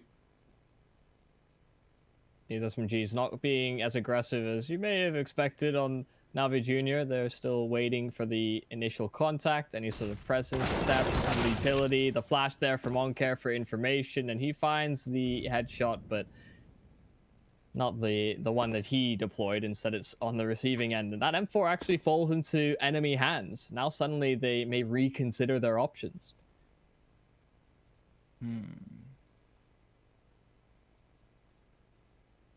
Seems like the plan is pistols rush out, rifle gets the kills. See, this is where you really want a plan B. But seems like the plan B is going to be Psycho coming in from mid, just trying to distract a little bit, get some information as well. 25 seconds left on the clock, and Bit is in a great position. No one has armor. He just accidentally killed Toxic. Pistols did rush out first, but apparently it doesn't matter all that much. Wait, that wasn't on the schematic. Not supposed to die second. Wait, this didn't happen in the A team. Yeah, They said there is no plan B. Yeah, you're the third man in, you get killed by the second guy fighting. You are not happy. That is for sure. I think that was also through the body, so... Yeah. Well... Oh, That is okay. not how that Molotov is supposed to go, really. They're prevented from getting any sort of window control. They lose out on basically all their middle presence as a result of it. But, that's the Molotov I throw on my matchmaking op. It just keeps dying in mid. Like, no, you shall not pass. It's definitely supposed to go a little deeper than that. I spy a little smoke. You saw it traversing from short, but I don't know that the boost will be quite given up here from Navi Jr. They fail the window stack. Said they stack on short instead. Well, Crazy are stacking in the B apartments, which, if memory serves, has not shaped out the best. And now that information has been given away, Topa will smoke himself off. Molotov nicely placed, but Bit can't pull out his gun in time. It leaves things onto Topa's hands, and Topa's hands are full of blood as Toxic takes him down. Psycho next to Frag, and I mean, come on, guys, save. You've got to be saving it. Really? Is this what we've come to? Is this what we've come to, Capacho? Yeah, I guess so. You were supposed to be the chosen one. You were. He was. He actually was. He Yeah. was the one who was making all the sensible decisions, doing everything right, being that anchor, you know, knowing when to run away, knowing when to peek, and this time he just says, for Sparta. I mean, a great round from Toxic. Man, go off. He's been kind of at the bottom of the scoreboard for Toxic, or for Crazy rather, and well, he gets the double kill entry initially, and he punishes Capacho. So, you know, our analysis is really on point today, Yumi. You know, both of us. Well, I can't remember what I said earlier, but you know, I think that was almost as good as your man go off. I mean, he's been having a pretty rough go of things, you know, being that man that gets the entry frag. That's going to be uplifting a little bit, you know? Ah, absolutely. He has to be in good spirits at the very least. Gaspadarov, though, has had very limited impact in this game so far. And now we'll see if this AWP finally gets to shine on this CT side for Navi Jr. They saw how effective it was for Crazy, usually implementing 2 when they could. See if Gaspadarov can mirror that, or even find himself with the same effectiveness as 2. That is a very strange timing to go for the Fallen Flash at 1:30. I mean, I have never seen a team walk in by 1:30. I don't even know if it's possible to walk all the way towards the windows by 1:30, but hey, there you go. That's a thing too. Either way, they do, of course, have to go for it just in case there is an AK on the other side. They're very worried because they don't have a Molotov this time to chuck that out early. So it's understandable. I'm a nitpicky, annoying little idiot. Well, sometimes you can never be too careful, and while caution will be sometimes thrown to the wind, it seems as though they're clearing out a number of the angles Navi Jr. are positioned in. Bit, though, able to escape the flames, find a kill, but he's traded back. Gaspadarov doesn't get the sight lines, not really given the opportunities, only a sliver of a peek, but Oncare brings it back. He equalizes the affair now with this bomb being planted. Ooh, that nade looked like it should have done a lot more damage, but it doesn't quite bounce the right way. Psycho, he is experiencing the phenomenon that is known as potluck, which is to say they exchange gifts with each other. So Crazy right now, they're receiving all the gifts from Navi Jr. one by one. Frag 1, there you go. And now, oh look, there's another one right there. Huzzah. Wow. If it's anything like the gifts I received, more and more socks, that is a great gift to socks. receive. Okay, well, you know, that's just a growing up thing, isn't it? Right? Yeah. So, It's actually my Twitter. Like my Twitter bio. I'm not even joking. wow. Okay. Sock It says- enthusiast over here. Yeah. I am also enthusiastic of USB kills, but very often you only see them in the pistol round. Maybe this will be a different time as Sergez and company my are... days. Okay. Oh, this is so scary for Crazy. They may just lose more than they bargained for. Couple rifles now recovered. This is more and more worrying for them. Navi Jr. doing a lot more damage than initially expected, and well, they're happy with that. They're saving the weapons instead. A few beads of sweat may have run down the spines of Crazy, but they are still looking to take these weapons out of their hands if possible. Toxic with so much cash, you can understand him going for it. But Circus, you know, you can use a little bit of loving. Can't we? I could also use a little bit more of AWP kills, but evidently that's not coming out from the CT side. Sensei, however, might be able to deliver where Gaspadarov has not. The man to point out, though, is it's just ridiculous, man. Toxic is on 22 kills. The rest of his team is on half of that. Oh, Psycho. Sorry. Sorry, yes, Yes, Psycho. yes. My Okay. bad.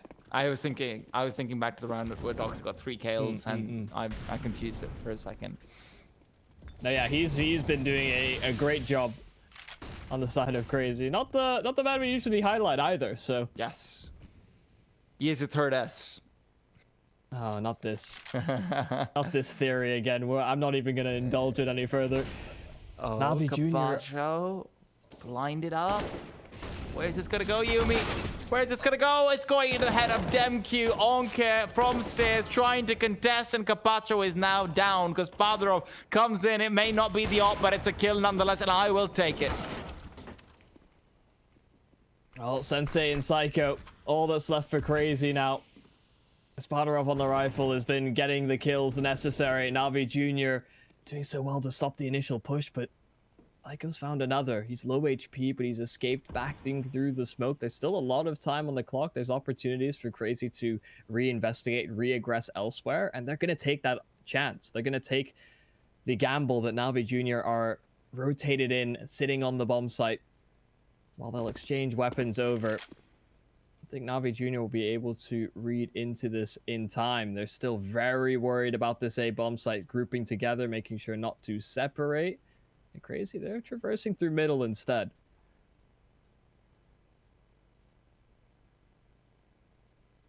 I don't know how they've managed to get past unnoticed. No one's tracking each other's angles. They've just gone by. There's ships passing by in the darkness of night, but Gospodarov is on a boat that can be steered around. Molotov comes in, but he's got his... Why? Why? There's 4 seconds on the clock. Oh no. Poor judgment, but Topa will try and bring it back. One shot in, it's sharp at that from Topa. There's still hope in the Navi Jr. camp. Topa trying to bring this one back. Low HP on Psycho. It doesn't have to be as crisp. It doesn't have to be as clean. And though he'll duck under the shot, Psycho brings it back for Crazy. It's a... Oh, that is a bit of a heartbreaking way to lose that. Navi Jr. will lose it nonetheless. Another round for Crazy. I do not understand what's going through Gospodarov's head when he does that. For the life of I don't. Because, and I'll tell you guys why. Because he knows what the time is. It's not that he didn't look at the time. Otherwise, the rotation would never have come through. That's just the simple fact of the matter.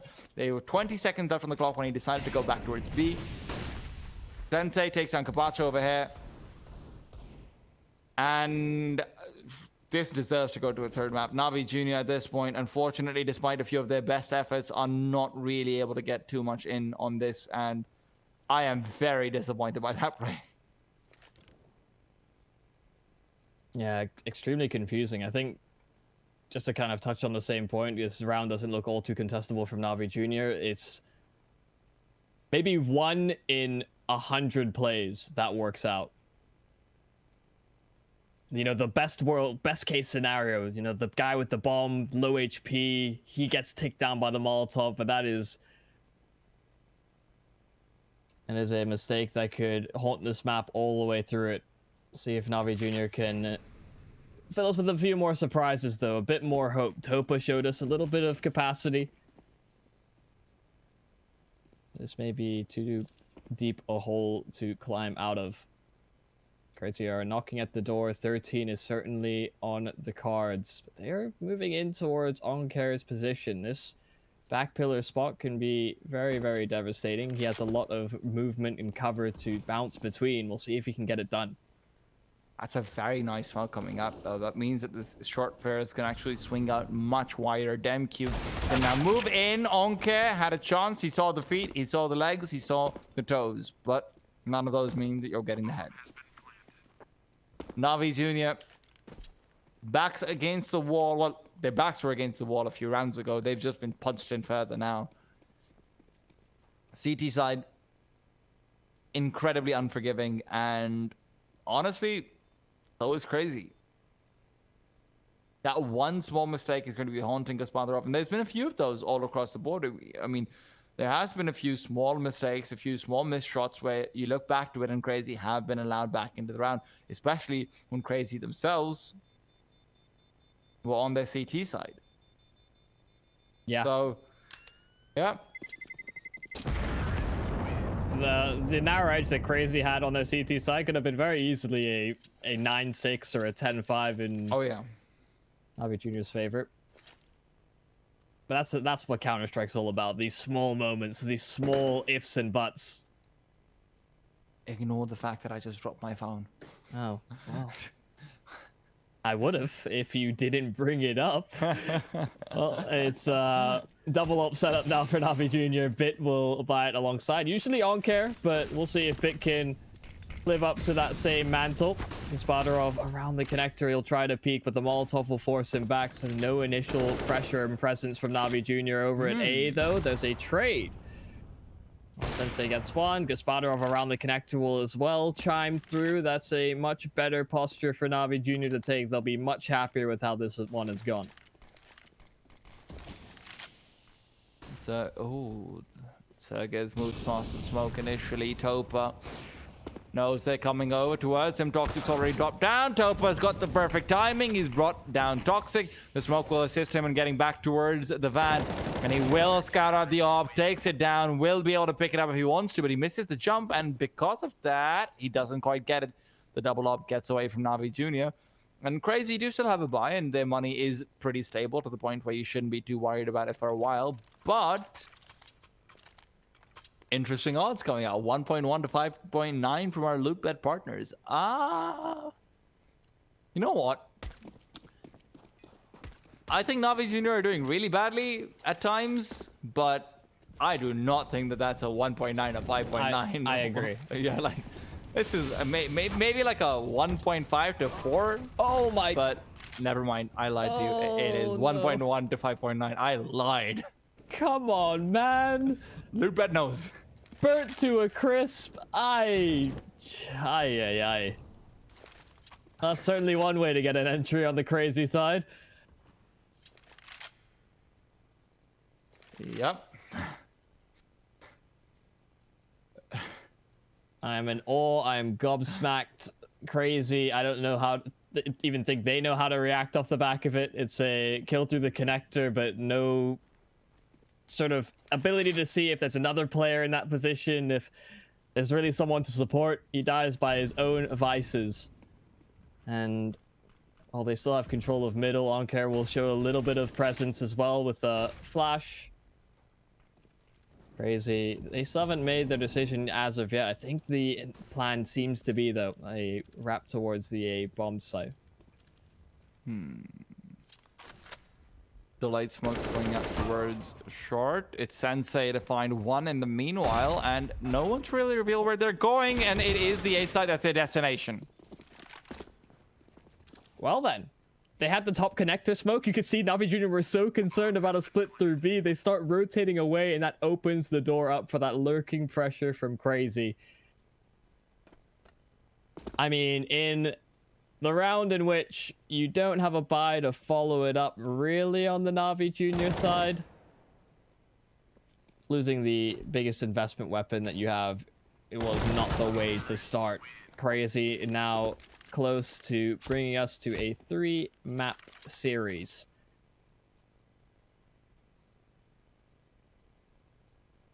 I mean, you know, all of Vertigo, which I spent saying I judged Gaspadarov incorrectly. He was doing really well on Vertigo. Maybe just had a bad day yesterday. I don't know, man. I'm starting to pedal those words back just a little bit. Yeah, I think we're getting into very hit or miss territory. Yes. I think it's at least fair to say. DamQ does hit Capacho, who will be missing his life.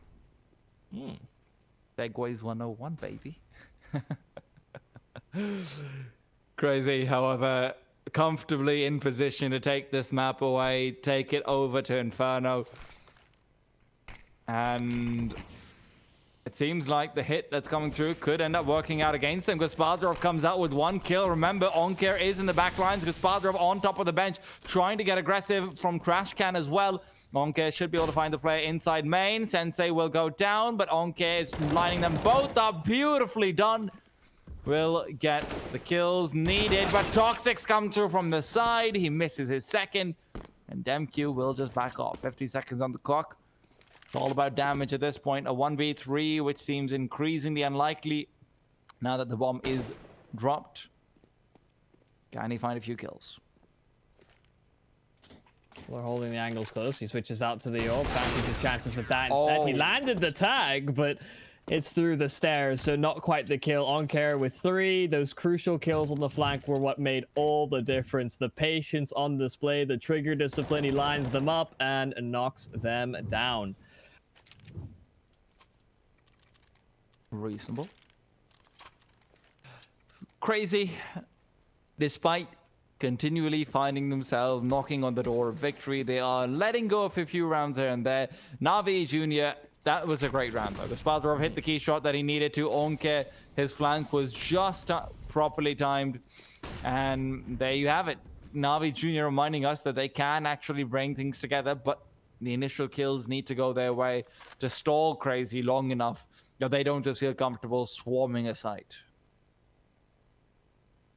And depending on how the execute goes here from Crazy, there was an open opportunity just now. A lot of presence from Navi Jr. towards middle. They'll leave a lingering presence in that direction as well. The smoke top connector could prove a bit of an issue, but they get past it. Gospodarov caught in transition, though. Capacho suffering as a result. They lose out on Gospodarov, but Capacho, he may not be cleared. He may not be checked. No, the Molotov, it clears him out. Both players die behind triple. Onkare around the smoke, he'll go to try and get a bit more space right back, but they're losing the numbers. Nothing going right in the fragging department for Navi in this round. And Crazy, they get that A bomb site, suffering 0 casualties.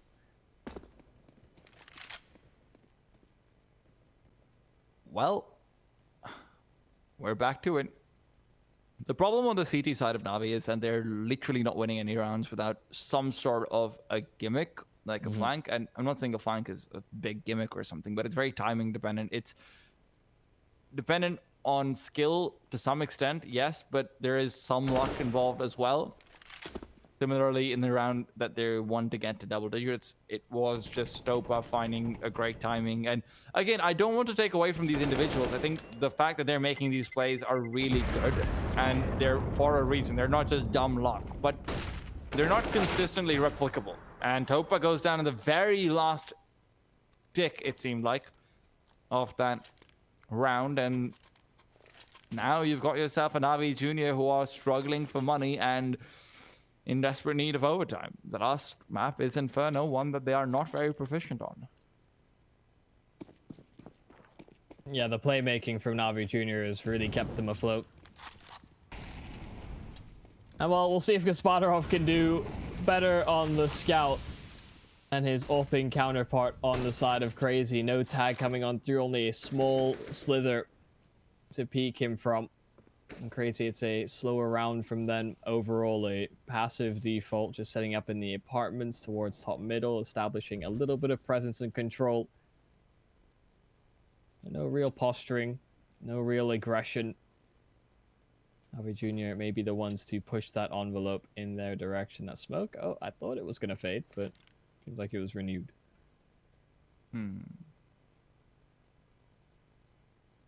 Crazy. They are not wanting to be overwhelmed by a sudden timing moment. They are going for such a slow default. Onkare, now that he's been isolated, might just be brought down. He is forced back. He's not going to die to the Molotov. Bit caught out with the flashbang. It's Sensei to assist in that quick kill. Bit is taken down. Topa left on the B-bomb side to try and anchor. Got one, but the second will be too much to ask for. A 4v3 becomes increasingly difficult, but Gospodarov and Onke do come in with the killer piece. However, Onke is left in a 1v2. With the bomb being down, DemQ and company will be in position. Oh, Sensei's taking a forwards position with the AWP. It does seem like it was about to be cleared by Oncare, but slightly in the off angle behind the grates. It's enough to make the difference. 16 to 11 for Crazy. A really back and forth game. I felt like it was a lot closer than our partners gave odds for towards the middle portion, but then some crucial rounds, some crucial mistakes being made. That felt like the downfall. I can count at least 3 rounds where there were crucial mistakes made by Gospodarov, which ended up in swing rounds. So where the T-side economy could have even been broken at times, or in cases the CT side economy could have been broken, those were some missed shots. Those were, dying in a Molotov, something like that. Mm-hmm. It wasn't the only issue, of course. There were a lot of issues coming out from the Navi Junior side. Although they get to a 16-11, that scoreline is incredibly deceptive. I think they were incredible on Vertigo. I think they completely outclassed Crazy on Vertigo. But Mirage was a very, very different map where we were saying that, yes, they could have had the first half that would have ended in 9-6 and a 10-5. This could have also very easily been a 16-8 victory for Crazy. Let's not make any mistakes about it. And it felt like you had to have that stylistic change from Capacho on the T side to really give them as many rounds as they did on that T side for the side of Navi Jr. He was doing a lot of entry fragging when I would typically look at that as being a bit more of a reserved, sort of cerebral player. Yep. At the end of the day, though, there is still one map left. Navi Jr., I want to say they showed signs of life because they did, but they were largely concentrated within individual plays. I need to see signs of life on a macro level because that's what Inferno is all about. But more discussion on Inferno and the actual map itself will be coming after a short break. We'll be back with map number 3 to see who exactly can make it into the semifinals for Malta Vibes in this week.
Nice shot.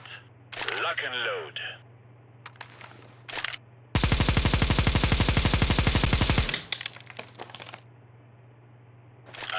Wow, very good. Let me show you how it is done.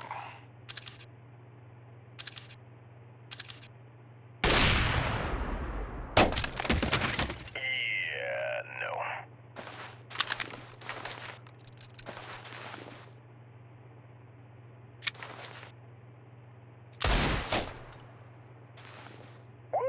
Damn! That was one of the best nickel fights I've been to.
quarterfinal number 2.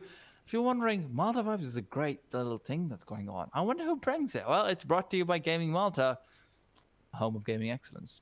There you go. Perfect segue. But we also have to get some gaming excellence in this third map, because Yumi Mirage was not really quite there. Crazy looked good. Crazy had some good moments. Crazy had some good shouts. They had some fun little things they managed to get done, but Navi Jr. was disappointing. Yeah, I felt like there was a certain point in the map where it felt as though Crazy weren't quite so ready to sort of deal with the aggression. I think Navi had a few rounds in a row where it felt like Crazy were on the back foot and they were having to react very accordingly. But outside of that, yeah, some sort of pivotal rounds, some individual plays that had to be made for Navi Juniors to even stay really competitive in that game. And the mistakes, they did seem to pile up on Mirage. Of course, that's not their map pick, right? They have a pretty poor win rate, I think, overall on the Navi side. So there's just some excuses to be made there, but some lapses of judgment certainly did hurt. Now we move into Inferno, though. And yeah, we saw Navi Jr. yesterday with it. I'm not so convinced. I think Crazy, by and large, have seemed a bit more like a unit, whereas the factors for Navi Junior are, do they get the performance I feel like they need, and I think you share the same sentiment, out of Gospodarov, because he has been very hit or miss throughout what we've seen in the Malta Vibes, at least this week. And the other thing to keep in mind as well is that right now Crazy is on a 4-round winning streak on Inferno. So their current stats, which are just 8 and 9. So you're looking at a 47% win rate. Okay, that's not too great. But they're on a 4-map win streak. And the map right before that, they lost 16-14. So you could see where they're coming in a hot streak of form for this particular map. Furthermore, I don't know what's going on with. I honestly don't know how Navi got to a 71% win rate yesterday and a 66% win rate today on Inferno, because at the end of the day, maybe they had a bad map yesterday, sure, but Inferno was just mind-numbing from them at times. There was so much going wrong. Kapacho wasn't chiming in. Gospodarov was literally a 0.72 HLTV rating. Topa, who had some great moments in Mirage, was also not doing much. Bid and Onkir were the only two people who looked like they were even on the server in the first place. So maybe that's a one-off, and I can believe that.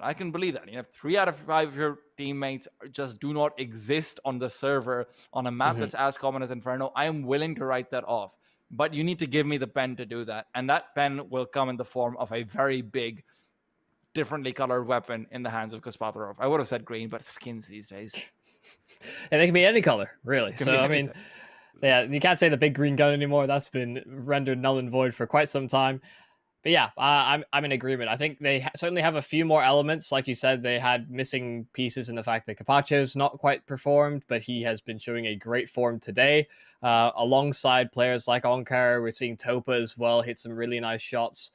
It does come down to that final pivotal piece. And you sort of looking outside in, people may think we're sort of, hammering in the point of Gospodarov a little too much, maybe perhaps. But when you're the big investment player, when you're that big AWP presence that can really swing a game in your favor, you need to have at least some semblance of a result with it. It seems like more than half of the kills, or about half really, for Gospodarov have come off of rifles, which does show that he's at least capable with that weapon.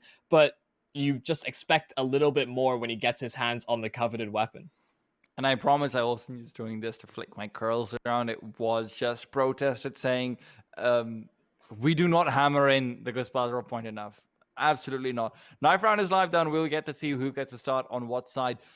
But this map tells me whether or not I put any faith into Navi Jr. in the future forever. Because they have been so back and forth. We saw Dust2 looking amazing yesterday. Then we saw Inferno a little bit less amazing. Overpass again a little bit less amazing. Simultaneously, now we look at Mirage. Just look like they were very lost at times. And I need to see something more from them starting things off. And they do win the knife round at the very least. So Navi Jr. can pick whatever side they want. And hopefully they go for the CT side so I can come to my conclusions quickly. Yeah, I think it would make a lot of sense. I think in the other quarterfinal that we got to witness, it was handled by other casters, but I was sort of peering in, seeing how things were going. In that particular best of 3, we actually saw the team that won the knife round start on the T side, but that's not going to be quite the case this time around. The odds from Loot Bet, okay, they update them slightly. There were our partners over there, they lent one way and they're like, oh, okay, we retracted a little bit. Maybe a bit more respect over the Crazy's way. Listen, guys, I love you. You're our friends, you're our partners, you're great, but I do not agree with those whatsoever. Not even slightly. I think that's all win rate based, but we'll have to wait to see. Cabacho starts off nicely. He's already off to a good start and follows up. But it's actually the players behind him was able to get the kill. Gospodarov comes in. The pistols at the very least going the way of Na'Vi. For now, you could see something magical coming out of these Glocks and P250, but something tells me that's very unlikely. And as I say that, Sega's got the kill. Yeah, first piece of the puzzle found at the very least for Crazy. Na'Vi Jr. are in a commanding position now as both the T-sided players are separated. So no real trade potential, just have to worry about the fights in front of them. And the good set of setups here for Na'Vi Jr. to at least trade things out. Both the A and B bomb site, and with the bomb being dropped in Surgis, Demq could still have something to say about this, however, but he doesn't suspect the secondary player in Gospodarov. Again, that trade setup that Na'Vi Jr. employed in both directions comes back to reap the rewards. Na'Vi Jr. take the pistol after those initial picks and just really forcing Crazy into a poor position. Na'Vi Jr. have been given the start that they required. Question is, can Crazy bring it all the way back? You force buy up immediately, no bomb plant. That's what you're expecting from the T side anyhow. I'm not sure how they have a Mac 10 in Demq's hands. Did they drop that for him? No, they didn't. Okay, apparently just had a lot of money. That's fine too.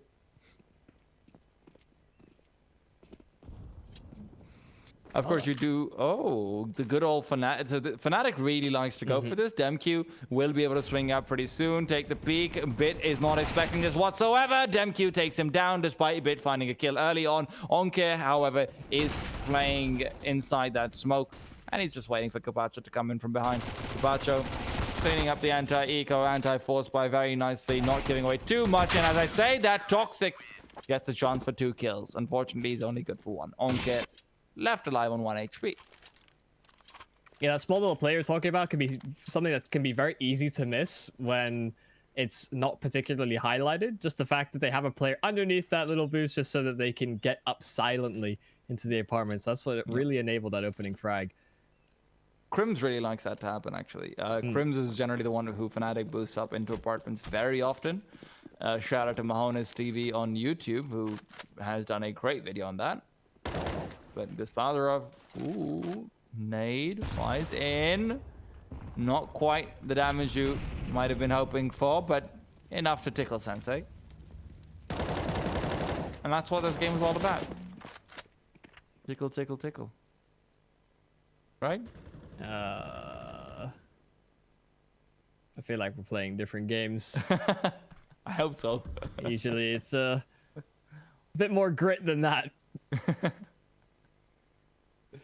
It doesn't seem like Na'Vi Jr. will overstep their bounds, not going for those faces through mid. Of course, those pistols can still rattle off those shots, potentially find a kill. Happy with the control they've been given. Some banana control. They've got still the presence in through brackets. That flash, Capacho, there's the counter flash right back. He gets 2, but he falls victim. And while Topa hoped to get there in time to reinforce, he has to play back in towards the site instead. He's called for Gospodarov to try and plug up the hole, however. And while they're getting crunched on in, Onker, alongside his teammate, they waste no time whatsoever. They thought it was going to be a commitment, and, well, they were right. Is this finally time for Cabacho to get an AWP? Sorry, not for Cabacho, for Gospodarov to get an AWP. If Cabacho just starts getting an AWP instead of him, I would have felt really bad. It's like, this team has lost all faith. Gospodarov... Sorry, I'm liking the reactions from Navi Jr. already, though, to start off this game. They've pushed through banana very early when they've seen presence through middle. They've pushed through mid when they've seen presence banana. So they're willing to take those gambles, take those risks to make sure that not Crazy have limited chances to win the rounds. It's very different to what we saw yesterday, and that's always good. Speaking of which, Dem Q, always good for that quick little flick. Takes down Bit. Crazy. Although they have the man advantage, do they realize that the A site has had one player abandon it? Topa around the corner. Toxic might just be overwhelmed by him. Topa's looking to take the peak. Still don't know why his name is censored. It's those gosh darn profanity filters, I think. Well, Wreaking havoc. Oh, Psycho finds Capacho, and that's a big kill. Capacho's been top fragging for them so far. Onker's death is also a sign of things that could potentially go awry. Topa peeks out, does reveal himself, so even if he gets that kill, that might be too much information given away. And as much as I like seeing players get some confidence up from kills and whatnot, I also am a very big advocate of recognizing when killing the terrorist just does not matter. Really, it doesn't. 1 kill, 2 kills, even 3 kills. You're not adding too much to your own self in terms of value provided. Speaking of which, Guspadarov might be able to find one over here, but as he realizes he's being circled upon, seems like he does. He has threaded the needle, will be looking for another one, but can't flick in time. And so far, the only kill that Guspadarov has had with the AWP has not really done much. Yeah, not going to be a true indicator of whether he comes online on this map, I don't think. Crazy getting so many picks towards that B-bomb site. Saving can always be a difficult endeavor, as we saw from the 2 remaining Navi Junior players that ended up falling. So, get all those guns out of their hands, but it's reinvestments from Navi Junior. Guspadarov this time a forward face towards banana. Much better, a clean pick, and he can reposition fullbacks, even play towards the site if he wants to. The options open up for Navi Junior now off the back of that. Gimme, gimme, gimme. I like some Guspadarov aggression, man. We love to see it. At the same time, taking down Psycho, who was having a very hot hand on Mirage. This time, a little bit less so, but there's plenty of time for him to start rubbing his hands together, warming them up just a little bit.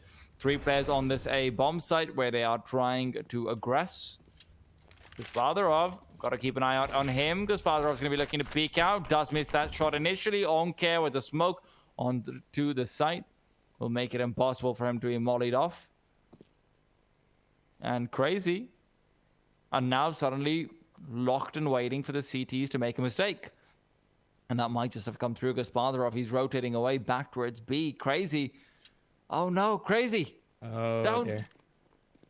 Oh, Here we go. Navi have the read. They're going towards the B bomb site. Guspadarov is there with the AWP.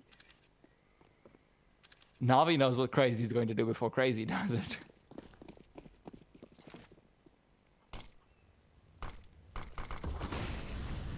Smoked off. Flashbang comes in as well. Capacho trying to return fire. Topa comes out, but Sergis to take him down. Capacho is the trade, but can this be enough? 3v2. CT's coming in. They're pushing through the smoke. They're trying to prevent the bomb from being planted. It's a P2K. It's been pulled out. The fire elemental can't get the job done. Sensei's been given a chance, but it's not a very thick one. And that will be Bit to finish things off. There you go.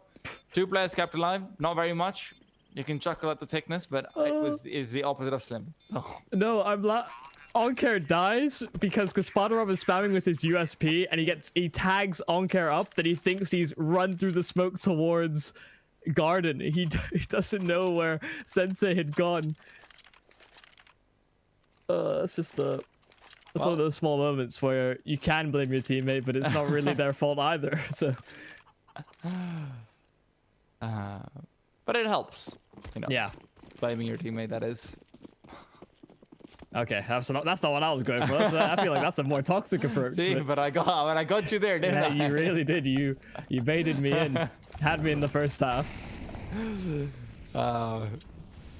Navi Junior. Good I actually quite like this positioning from Na'Vi. They are very, very aggressive towards shot. Gospodarov, who's got full control of apartments, I say full, but he's missed out one wing.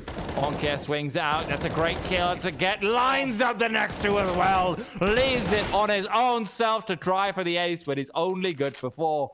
I say only, but it's pretty damn good. Yeah, Demq, the one that finally puts it to rest, but he's lost all of his teammates for that one trade that was so difficult. But Demq, he has something to say as well. He denied an ace. Now he has to go for one of his own. They're separated. They're still so isolated in these duels. And with Demq having so much time available, he could go back to B feasibly. This is a gamble from Gospodarov holding into the apartments. He walks on through, but Gospodarov has the angle. He plays it right. He plays it patient. And Na'Vi Jr., they'll get another round. That spray down from Onker, the hold from middle. Na'Vi, you talked about the positions. They were in a great spot to deal with this. Oh yeah, that's what I really, really like from teams at times.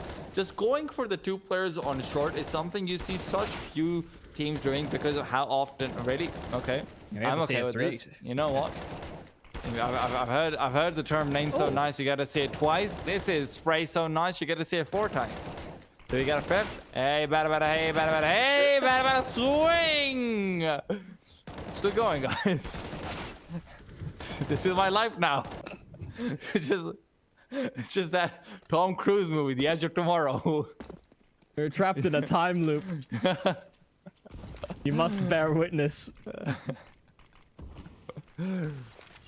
Okay, what's going on this round? It seems like they're going up fast. Demq around the corner, flashed up but not brought down. Bit with the UMP is good for 1 and a second, but Toxic and Demq double it up. Gospodarov is undetected but not unheard. He will fall and there you go. How many times do we get to see that, do you think? Oh my gosh, it's the pistols. I say that, and usually it's filled with a little bit of grief. I'm not usually a big fan of the pistols, but the flashbang placement from CR4ZY was perfect. Both of the players were blind. Capacha will try his best to bring it back, but Demq has him.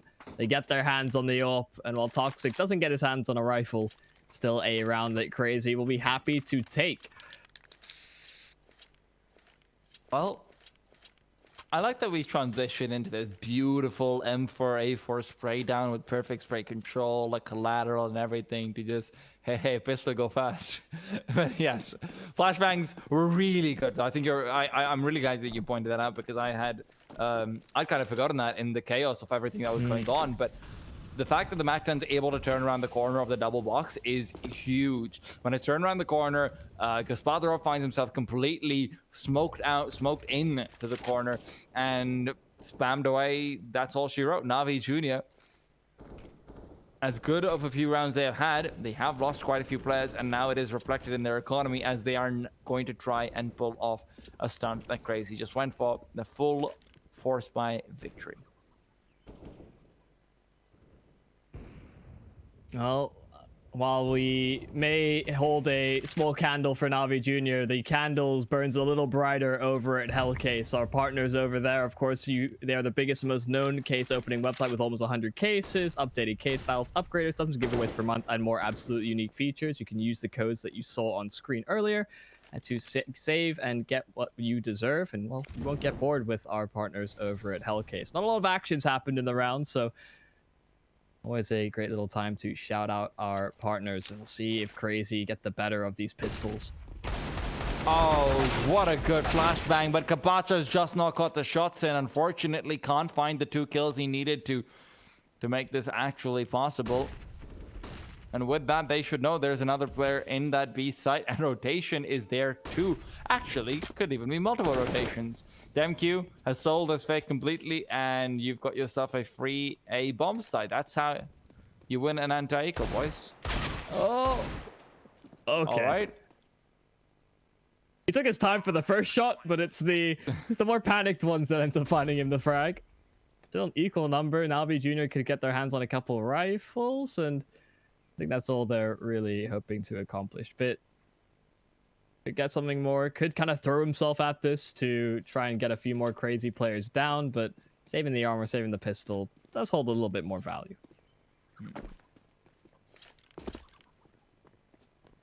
I say it holds more value. If he got all 3 kills, you know, that's more value. But Just a little bit. yeah, that's very unlikely. You never know at this point. But I think you're right in pointing out how important it is to save this up, though. I don't know, dude. Onker is having a very good game, as is Capacho, but I need more from Navi Jr. They're doing well. They're doing really well. They fixed a few of the mistakes from yesterday, but I want more. And I don't say this because I need more for them to win. I just want more because I saw them against Izako Boars where they were insane. Yeah, super dominant. They played them twice that day, and they dominated both times. So I think Izaka Boars did not get more than 8 rounds a single time. Oh, Sensei. That is beautiful. That is a shot to learn from. That's why they call him Sensei. Bit will be forced back because of the Molotov coming his way. Very thorough default from the side of Crazy. They don't want to be picked off by the AWP that they know they did give over earlier on. DemQ. Okay, Capacho. Oh! Okay. That's reasonable. Very quick.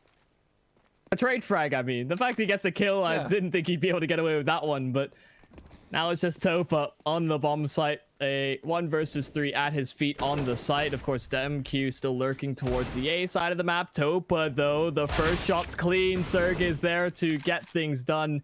And well, that should very likely be the round. Gospodarov, he may be able to weasel his way out of here with the AWP, because I don't think DemQ is going to quite hunt him down. They have the buy in the next round anyhow. Crazy is letting them get away with it. I think the other problem is that Crazy don't realize whether or not they bought armor. If they knew that Navi Jr. had bought armor, maybe they hunt a bit more aggressively. Even then, your money's not great on the T side. I don't mind this too much. Because Gospodarov, however, saving the off could come out to be very important in the next round. Crazy so far have not met with too much aggression on mid, though, outside of the few times where they have gone up banana very early on. So I wouldn't mind seeing something slightly different coming out towards it. Like you said, we've seen a few signs of change, a few adaptations made from Navi Jr. after the pretty poor performance we saw from them yesterday. Like I said, maybe more changes still need to be made. Crazy. They're really looking for, I think, 6, right, on this T side. I think their CT side showed it was more than capable of working off of that. The problem is if they get 5, I can see them running away with the half. This is the big round. This is what decides it. And come on, Gospodarov. You really don't need that head armor. Okay, let's see where he's positioned. Let's see. Maybe he's going for a pick towards boiler early on, in which case head armor isn't the worst thing in the world. Okay, so he is playing in apartment. Okay, you know, that head armor is actually pretty good there, in all fairness. I'm not going to be a hater.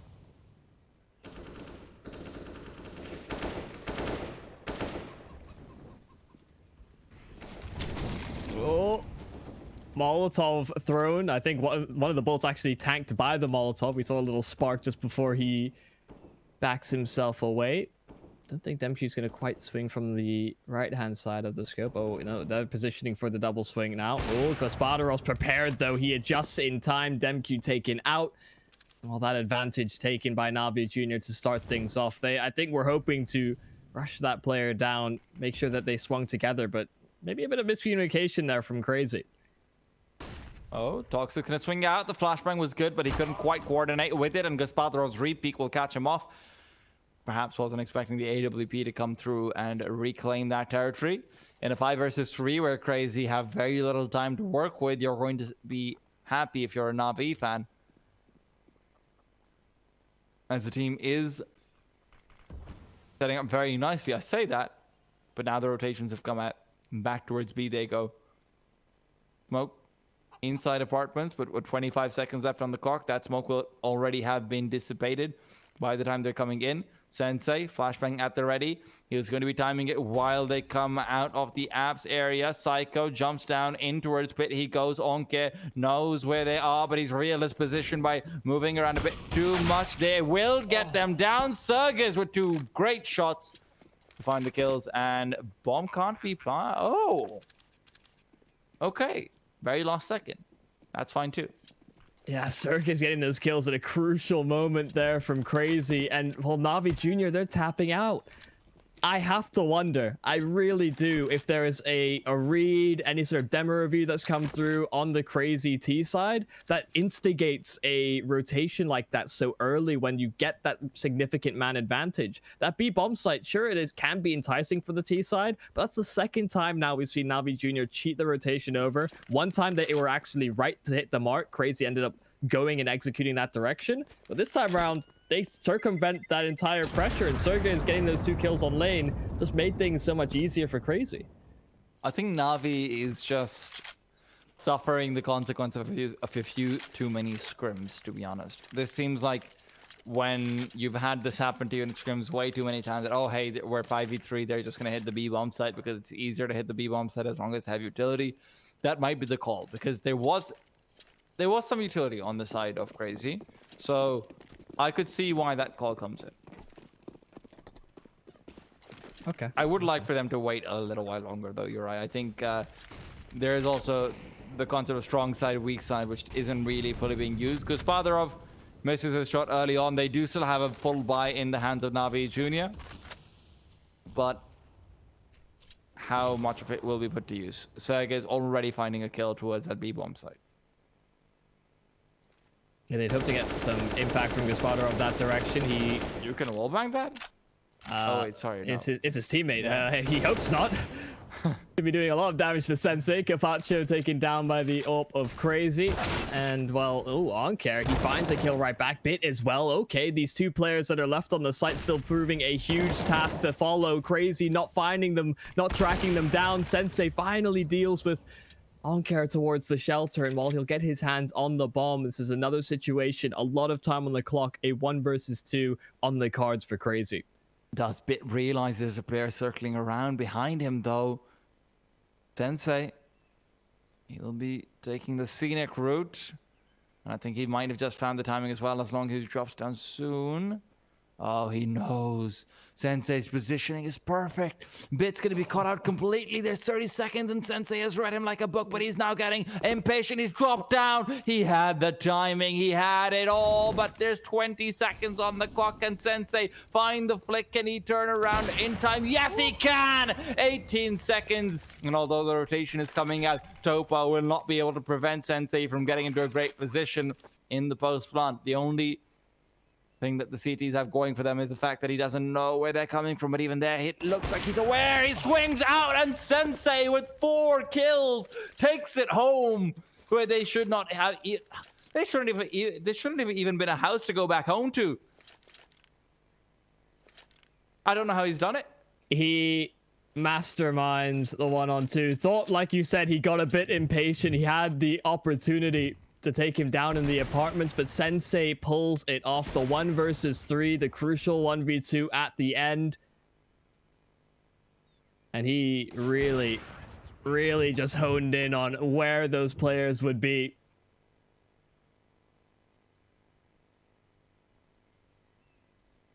What an insane round for him. I'm also glad that Crazy just said, oh, guys, come on, calm down. Calm down. Hey, we're okay. We're okay. Okay, he's good, but it's okay. He only has 7 kills, guys. Hey, calm down. But what a way to take that one home, man. That is insanely good. Yeah, and let's not forget, that started off with a great hold from Navi Jr. Both Bit and Oncare did so much work, only for their work to be thrown against the wall at Mach 10 speeds. You thought 5, they could run away with the half. 6, really, I felt was the minimum for Crazy. We'll see if it compounds now with Navi Jr. on the Deagles. It looks like, oh, Sensei, he's feeling it. You know he is. Getting aggressive early on. Does find the pick towards mid. Oncare. Onk is always good, man. Onk is always good for a frag. That's the thing you have to keep in mind. Sure, there will be some back and forth here and there. You're still expecting Crazy to walk away with this, but is Na'Vi now going for the gamble stack towards the A side? Have they changed their mind? Is because they have. That is the right place to head towards.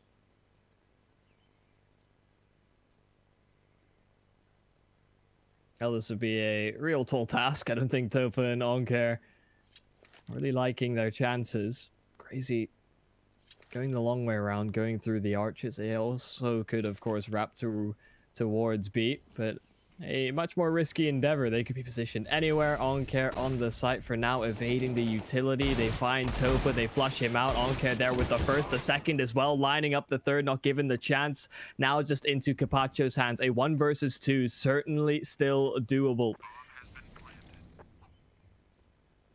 These smokes provide him a little bit more coverage as well, creeping through it. Now we'll push on through. No, Sergey's is holding for it. An opening opportunity, a great effort from Onker once again, but still Crazy get the round. My heart goes out to him. He's got 17 kills in 12 rounds.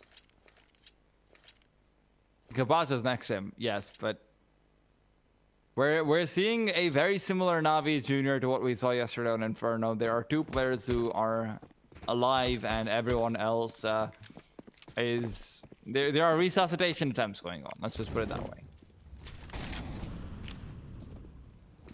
I do feel for Topa. You know, he's been a B-side player. It's been predominantly A-sided hits from Crazy, so, you know. That's true. His stats are slightly misleading. Gospodarov, however, finding a good early pickoff. Serga is generally a crucial player for the side of Crazy.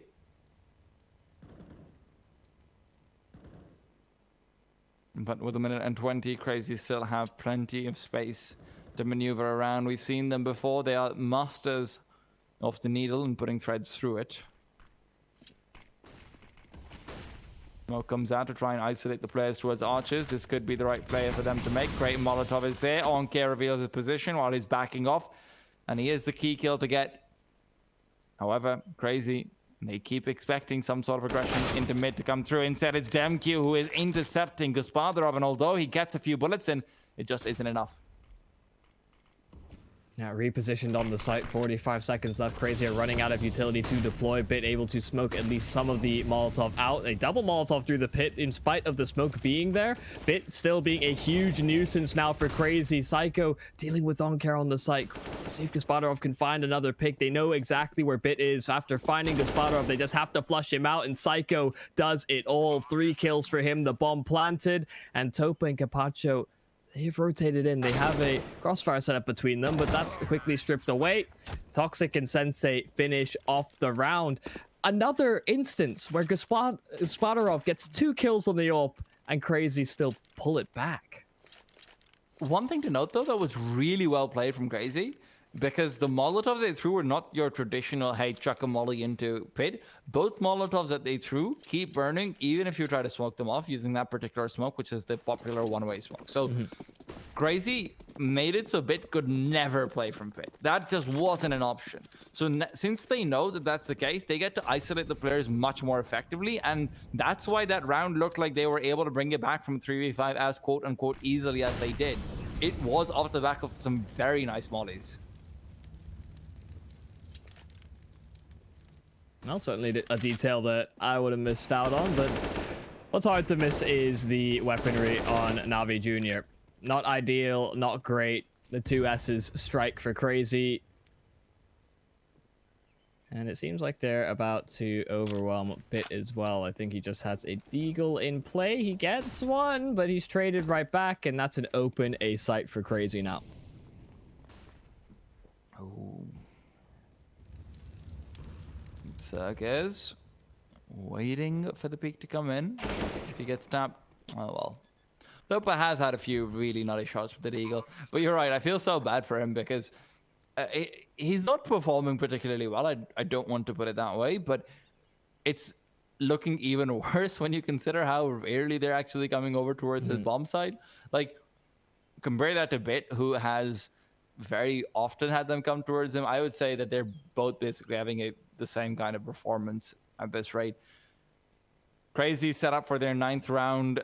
10 very much within their grasp, and this is what I was talking about back when it was 5-4 in favor of Na'Vi.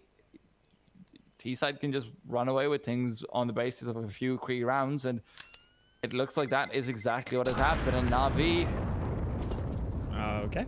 I mean, that doesn't matter in all fairness. Yeah. I think if we call back to say sort of round 3, first gun round for Crazy on this T side, Na'Vi Jr. got aggressive through middle, and it's always a bit strange to see sort of aggro plays come out from a CT side so early on. Sure, you can say they're disruptive, they mess up the flow of the T side, but if it goes wrong, it feels as though you sort of turtle up. Na'Vi Jr. have played a lot more passively ever since those sort of first 3 or 4 rounds that they played on the CT side. And sure, it worked to get them, you know, 2 or 3 or 1 or 2 more rounds, but ever since then, they're allowing Crazy a bit more room to work with, a bit more space, and it feels as though they should be doing the opposite, instead doubling down on that kind of a play if they're willing to implement it so early. Crazy have also very often just given them banana control for a while now. Sure, they can contest now and then, but it does come through. Fast smokes towards arches come through. Demq's already taken away Onkir, so the big fragger is out of business. Psycho comes in from the side. The op is also going to fall. And that's just 10 rounds right there, man. Yeah, we need something miraculous from Topa and Capacho. And that has certainly been absent this game. Capacho did so well in a couple of the maps so far, but Crazy are really just riding that momentum all the way to the end of the half. Capacho, I don't think, has much of a chance. 1 versus 5. Oh, there it is, eventually. He held for a while, so you expect Sensei to get that at least. Crazy just been very dominant at this point. Again, our partners over at Lootbet didn't agree with us then. If they don't agree with me now, I don't know what I'm going to say. Look at that, though. 9 rounds in a row from Crazy. That is insane. That's just... and it's not even like one of their players is going off and is having the best game of their life. No, it's not true at all. There's also been so many cases where Na'Vi has been saving players, so if you add all of the kills up on Crazy side and compare them to the sum of Na'Vi's kills, it's not that different. But all it seemed like is Na'Vi, whenever they get a man up, whenever they get even 2 men up, it doesn't matter. They just don't know how to play off of it, and Crazy outmaneuver them, outplay them, and, you know, completely outmatch them. Right now our partners at Loopbet agree with us. It's 118 for Crazy to 431 for Na'Vi. I think that's fair. Yeah. I think just to touch on that point, if they don't give up so many man advantages, so many significant man advantages at that, then that potentially turns into at least 8 rounds on that CT side. So much more workable now, but a lot more emphasis gets put on the pistol and the follow-up gun round for Na'Vi Jr. We'll see if they can pull it off, make it a little bit closer contest in this series. For now, spotted out by Psycho. Demq still playing a baiting game towards the sandbags. Just gets cleared very frequently, so it's hard to see the world in which this sees effectiveness, but now the flash will come through. Psycho will take the peak. Demq there with the first, or now not hitting too many follow-up shots. The one, the done. It's not quite that. Demq, how does he pull that off? 2 quick kills in rapid succession. Finally, they get him down, but now the rotation's there. They've trapped him in towards Banana. Sergey's able to hit another shot. Gaspadarov on 33 HP. Surely not long for the world. Gaspadarov is faced off against the coffins, but this time he will come out on top. Sergey's to fall, bomb to be recovered. CT in the back to try and flank, though, is going to be difficult to contend. Demq, his performance has put them into a great position to shut this round out, and they are just going to immediately turtle up on the CT side. They're passive. They're checking for the angles of rotation. They know Gaspadarov is also low. They know that the player on top of Coffin did get a few shots in, so this means that he can't even feel too comfortable going for a fake plant or anything on those lines. And he'll have to try at the very least. He's got a Molotov. Plant will be coming through, and it seems like they can't stop it, so at least he's guaranteed them some sort of money. But now it's all about that round win. He's made noise. They know exactly where he is. And because of that, you see the player in Banana speeding up like nothing else. Guspadorov's actually turned around and gone all the way towards construction. He can even come in from the back lines. Are they checking this? Yes, they are. Sensei's got the headshot. And Crazy finds himself the 11th round. And money or not, Na'Vi can't be happy with that. And I think the fact that there was nobody spotting on the side of Crazy, right? I feel like that singular bit of information, the steps made towards construction, made a world of a difference. Like you had said, the pace from Crazy was a lot quicker. They checked the angle as well. It's not quite recognizing that Crazy had separated as opposed to doubling up towards one of those sites. Yeah, it felt like a must-win. I think it's fair to say for Na'Vi. And while they'll force buy-in, hope that they can answer back in some capacity.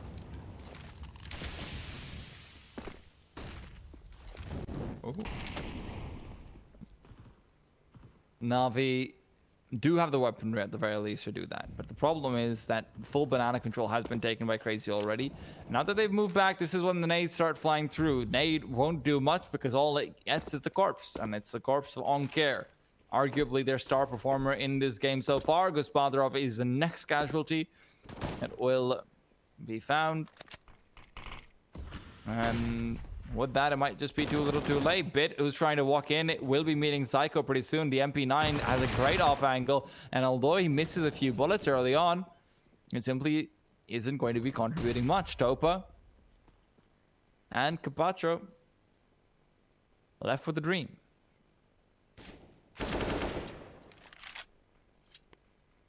Well, looking to shatter dreams on the Crazy side. Topa on 36 HP remaining, and they'll group themselves up, set themselves up for the trade.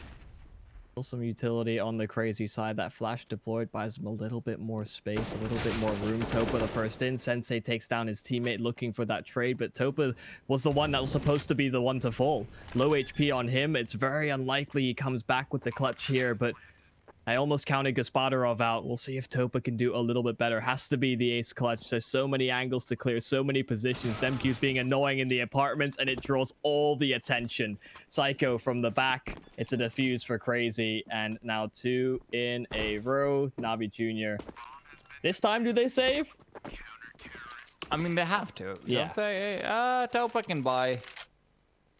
You can draw. You can have 3 AKs. Whenever you can have 3 AKs on a T side, I can never correctly predict whether or not they go for a save.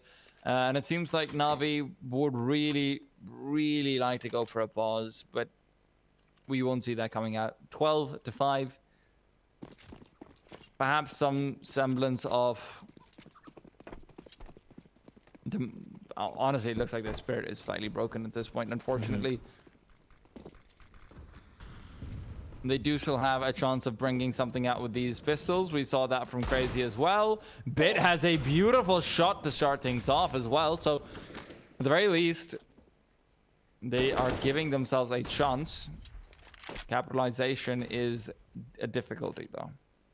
Cute little play there from Sensei, trying to shoot the gun away as far as possible. Not going to prevent them from being able to pick it up, but it might confuse them for a moment. Topa eventually tracks it down.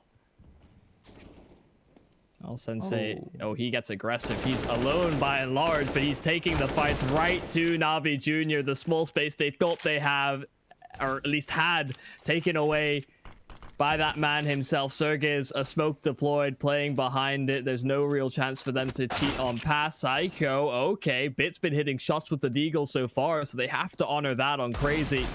And while Bit will try his hand again, Capacho hits 2 himself. It's down to a 1-on-1. I didn't think it possible, but Na'Vi Jr., a feasible round to win. Sergey's coming in from behind. And with the bomb being planted, Capacho has a Molotov as well. That Molotov won't do much, but Sergey's who... Oh, wow. What a shot from Sergey's. Very good attempt coming out from Capacho and Bit, both getting 2 Deagles apiece, but...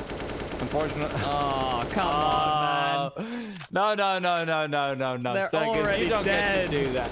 You don't get to do that after he just deagled, killed 2 of your allies. No. There has to be some respect there. maybe some internal drama. You know, both teams are predominantly Ukrainian, so they know each other. Look at these kills from Sensei, though. Gets a first, second one as well. Very nicely done. And, you know, maybe that's what shooting the gun away was all about. He knew he can reposition and find them when they get close to try and pick it up. I find it hard to think that that's some kind of a set play, you know. Thinking 10 moves ahead, Navi Jr.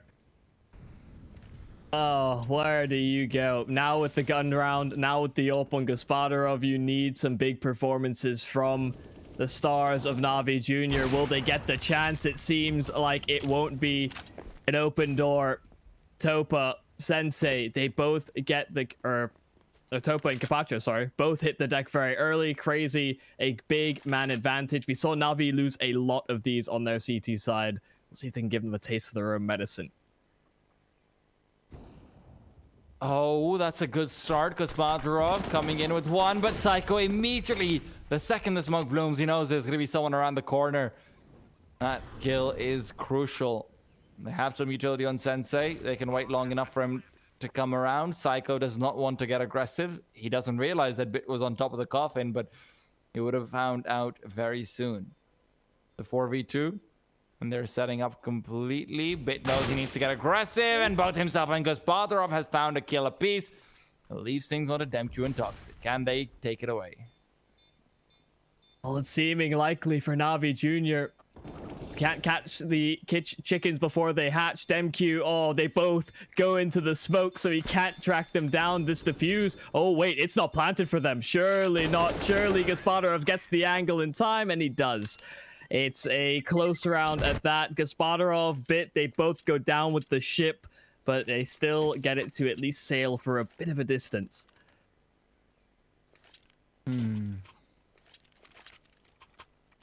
13th. For Crazy, but Navi, I mean, they bring it back from the 3v5. I'm very impressed, especially the coordination between Bit and Gaspadarov towards the very end. That's exactly what you need to continue on for a fair chunk of time. Yeah, right on cue. Taste of their own medicine. There it is.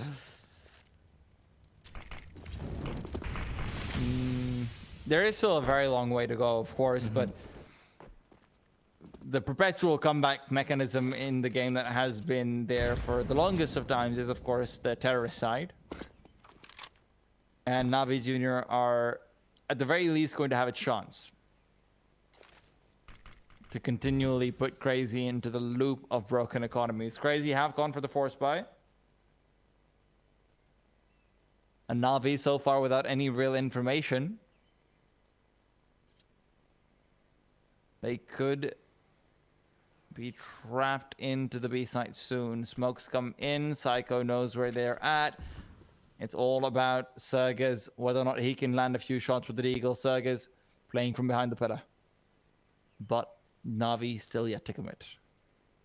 Yeah, they're taking their time. They're expecting somebody to barrel through that smoke through CT. They'll re-smoke it. Now the full-on execute. Sergey's giving them chances with the Deagle. Gaspadarov there to eliminate Psycho. Sensei, they're kissing each other in the smoke, but the site is lost, my friends. No time for romantic expeditions.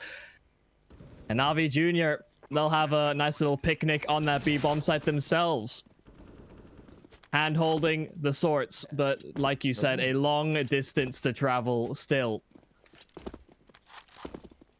Hey, I believe in them. They're like that high school couple who always say they're gonna get married. I mean, it's possible, and you kind of hope that they do, because everyone's rooting for the sweethearts, but you never really know. Have you know? I'm on a personal basis with a few people in that exact sort of circumstance. So I thought you were about to say a few high school sweethearts. That I was it's like say. I'm not really wasn't that popular. Let's be honest. Hey, Yumi, if you had a few high school sweethearts, that kind of goes against the purpose. Yeah, but I've seen that story ring true, Well, so Navi's hoping for that to be written down here and now. You never know. Could be their time to shine. Crazy. They want to be the stern parents. I'm taking this analogy too far. They want to be the stern parents to split them apart. He's just a skater boy.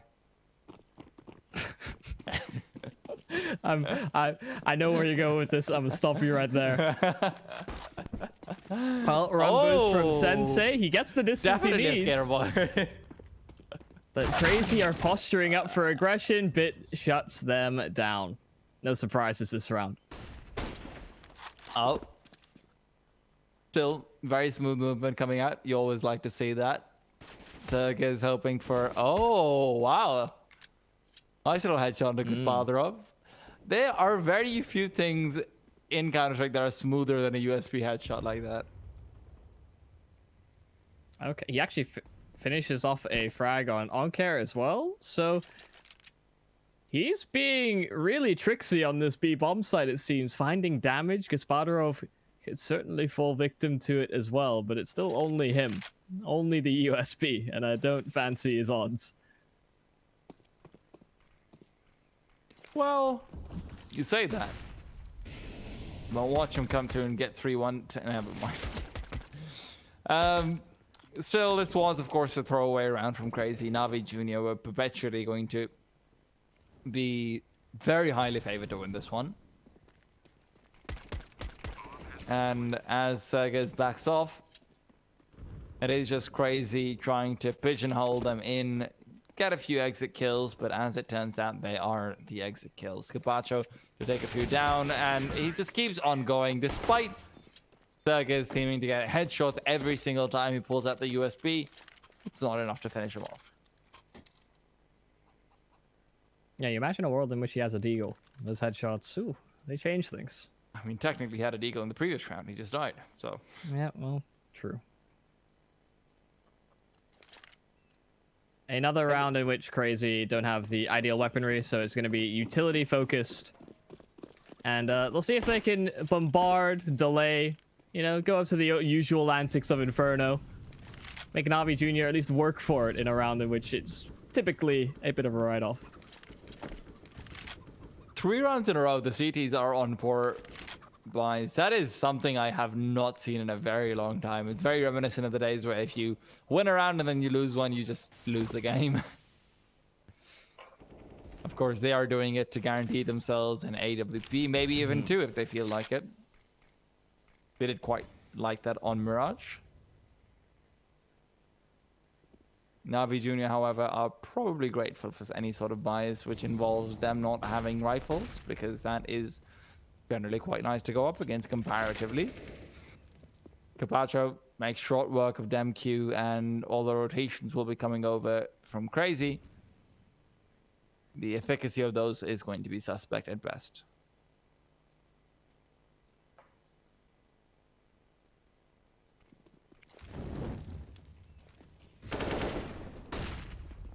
Yeah, this is cleaning up all around. Fit takes down 2. Sensei does take him down at the very end, but 9th round for Navi Jr. Things are getting dangerous. Crazy. Dangerously close to being able to get a little bit of action in there.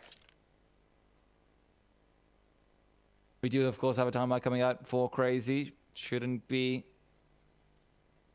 too long before they're able to come up and bring something together. And Crazy at this point, there have been enough rounds that Navi Jr. cannot feasibly expect them to be doing anything. So if you want to be trying something strange, now would probably be the time to do it. If you want to go for a second mid control by smoking off primary mid, that's entirely doable. I would actually quite like to see that. Crazy have been taken apart by the apartments push quite a few times, so just going for direct second mid control can be quite nice as a way to try and counter that. But at the same time, Navi Jr. realized that, and they will also be going for some sort of counters or the other. Maybe a slower default should be coming through. And you can already see Crazy popping 3 players over towards Banana, going for a fairly standard B site hold. Not too much utility used early on towards Banana, though. They've only used a smoke and a Molotov, so they've got plenty to still go with. Their grenade doesn't do all too much, but we'll have to wait to see what can really materialize. 1.5 minutes, a decent amount of utility saved from the CT side, but offensive utility is what they're sorely lacking. Already such defensive posturing on this A site. The B side players know that they can call for a rotate, but with a minute and 10 seconds left on the clock, Navi Jr., they themselves are also playing and toying with the idea of going back towards B. Onke, who's got himself the T spawn completely held up. He has the bomb. He's going to be proceeding up banana soon enough, where CR4ZY lies in wait. There are still 3 players in this A site, and the bomb's been dropped. 40 seconds left on the clock. Navi Jr. are giving Crazy a lot of time to make a move, but Crazy are simply not wanting to do so. Sensei's got 2 flashes, so Topa's got to be careful. You can end up being flashed off and taken down. 2 smokes have been thrown, and with 28 seconds left, Topa's been given a duel. Topa will be winning it out, and because of that, there's no call on where to go. The bomb will now be headed over towards A, but Toxic come through with the first kill. Gospodarov only has to wait for Capacho, who's already cleared out the site all on his lonesome. And they thought they were done with the action. But Navi Jr., they are able to come through with a very nicely played round, completely taking control. Rotations were perfect. Oncare's positioning was perfect. And at the end of the day, Capacho finding the 2 kills they needed to take the round away.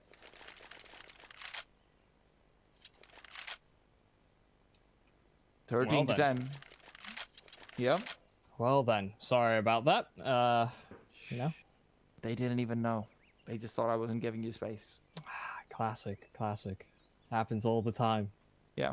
Very feasible cover up, but hey, another round here for Navi Jr. They're really clawing this one back.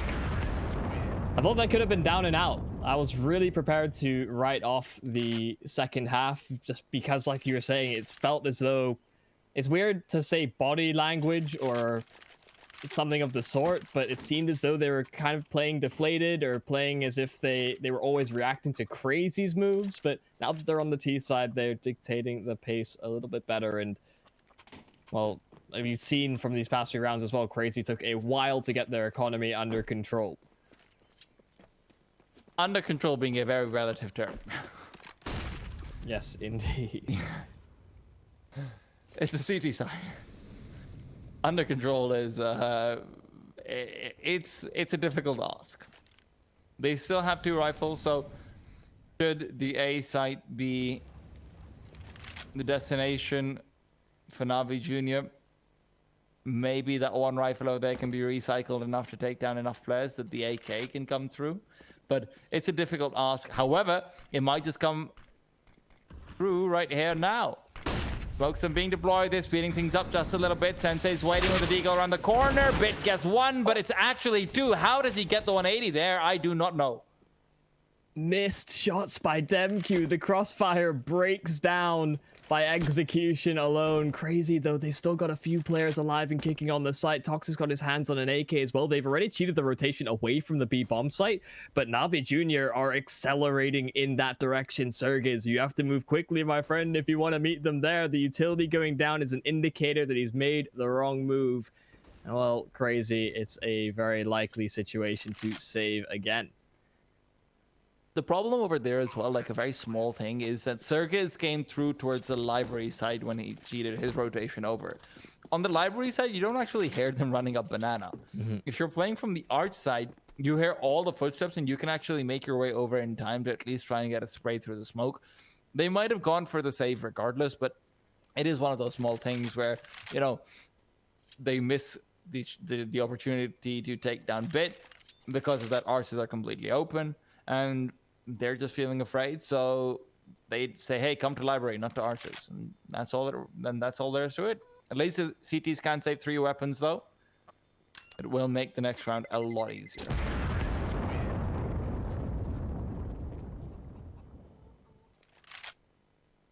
Well, We've seen very little aggression actually coming out from Crazy though.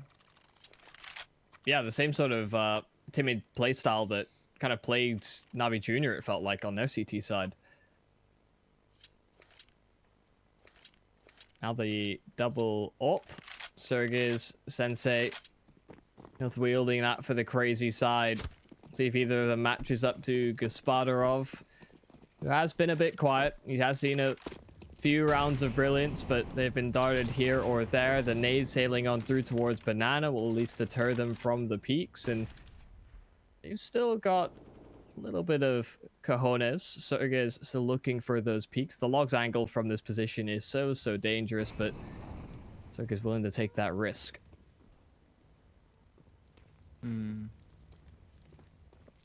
Okay. Waiting for Sergez around the corner. Flash goes in. Sergez is pushed off. He just backs off immediately. The double up yet to frag, and when you've been forced to give up complete banana control and your ops have not found a frag, that is a dangerous sign.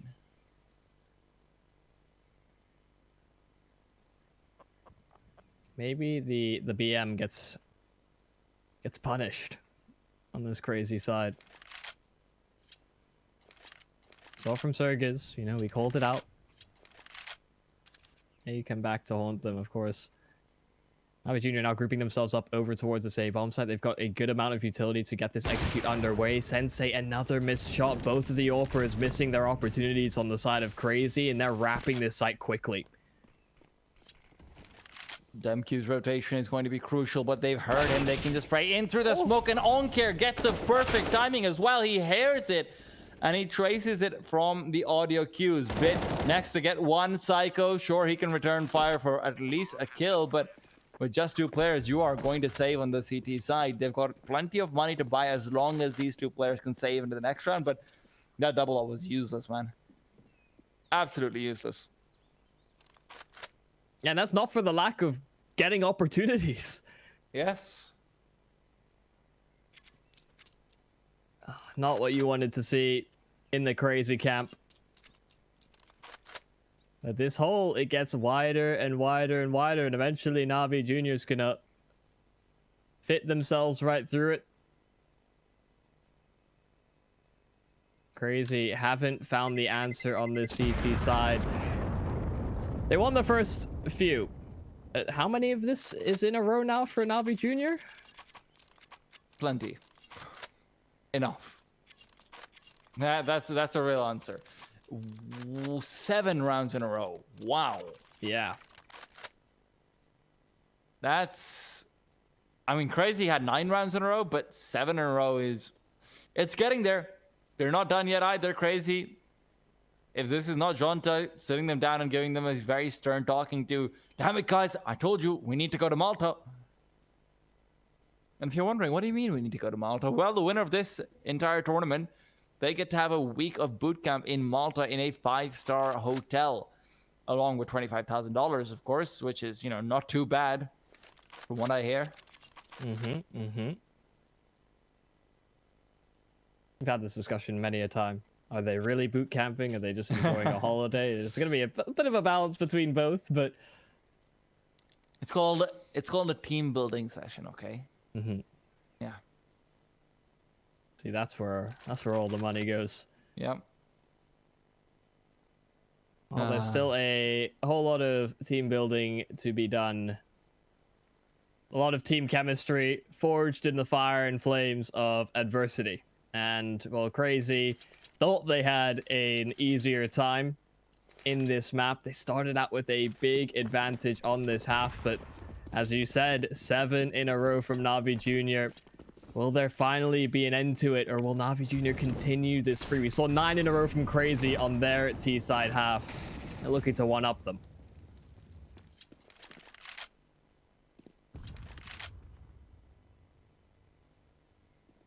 Navi have just slowed things down. They're expecting what we're hoping for. Early aggression from the CT side. Crazy is not giving it to them, and maybe that'll end up working out in their favor. Psycho. Smoke not quite able to extinguish the flames entirely, but it is what it is. Navi Junior have realized that the world is their oyster, and Crazy has decided, well, this oyster is going to try and clamp back with another rotation early on. However, Navi yet to commit, and you can see already the bomb is very ready to back off if need be. Sensei's revealed his op on the A site, and he drops off immediately, so the apartments are open for business. Flashes and whatnot going over. 40 seconds on the clock. If Bit doesn't find anything, this might be a rotation call soon. They could even go through the arches if they want to. They see the player. They know that is a cheated rotation, more likely than not. Psycho backs off, and he has backed off very far. However, he could still be isolated. These players are hunting. There's 20 seconds on the clock, and Yumi, this is going awry very quickly. If Demq gets himself two, he's only good for one, though. And now the remaining site players over at A. Can they lock it down? It's a labored spray at first from Toxic. Sensei still on the bomb site. Legs up Gaspadarov, who's good for 3 kills so far for Navi Jr. Psycho, CR4ZY, they're close enough to contest, but that smoke prevents a sight line in. These Navi Jr. players, they're still trapped on the bomb site. The only player that sits outside of it is Capacho. He'll be the linchpin. If there's any aggression from Crazy, he'll be the hidden factor. But Navi Jr., they continue their spree. It's 8 in a row for them as Crazy tap out. And that is the equalizer. That is where... Crazy, how many times are you going to be able to save these 2 guns and buy a gain? Will it matter? Every single round since they've had to eco 3 in a row, it seems like they have the money to buy. They do. But they don't know what to do with that buy. I mean, even if you look at their money now, they can still go for the double up. They are being given chance after chance after chance. Again, it's like what I struggled with in grade school. Capitalization. Wow, okay. Yeah. An insight to English lessons. Crazy may need a few lessons in adaptation. Because at the moment, Navi Jr., you said it in the previous round, they have the pick of the litter, the run of the mill. They have the freedom of choice to basically do whatever they want. Crazy are playing far back and contained in these sites. You can understand the mentality of it, the same as Navi Jr. on their CT side, why you might go for more passive plays, but can be sometimes the end of you, especially when Navi Jr. have seen so much success in these past few rounds. MQ's positioning might be very important, though.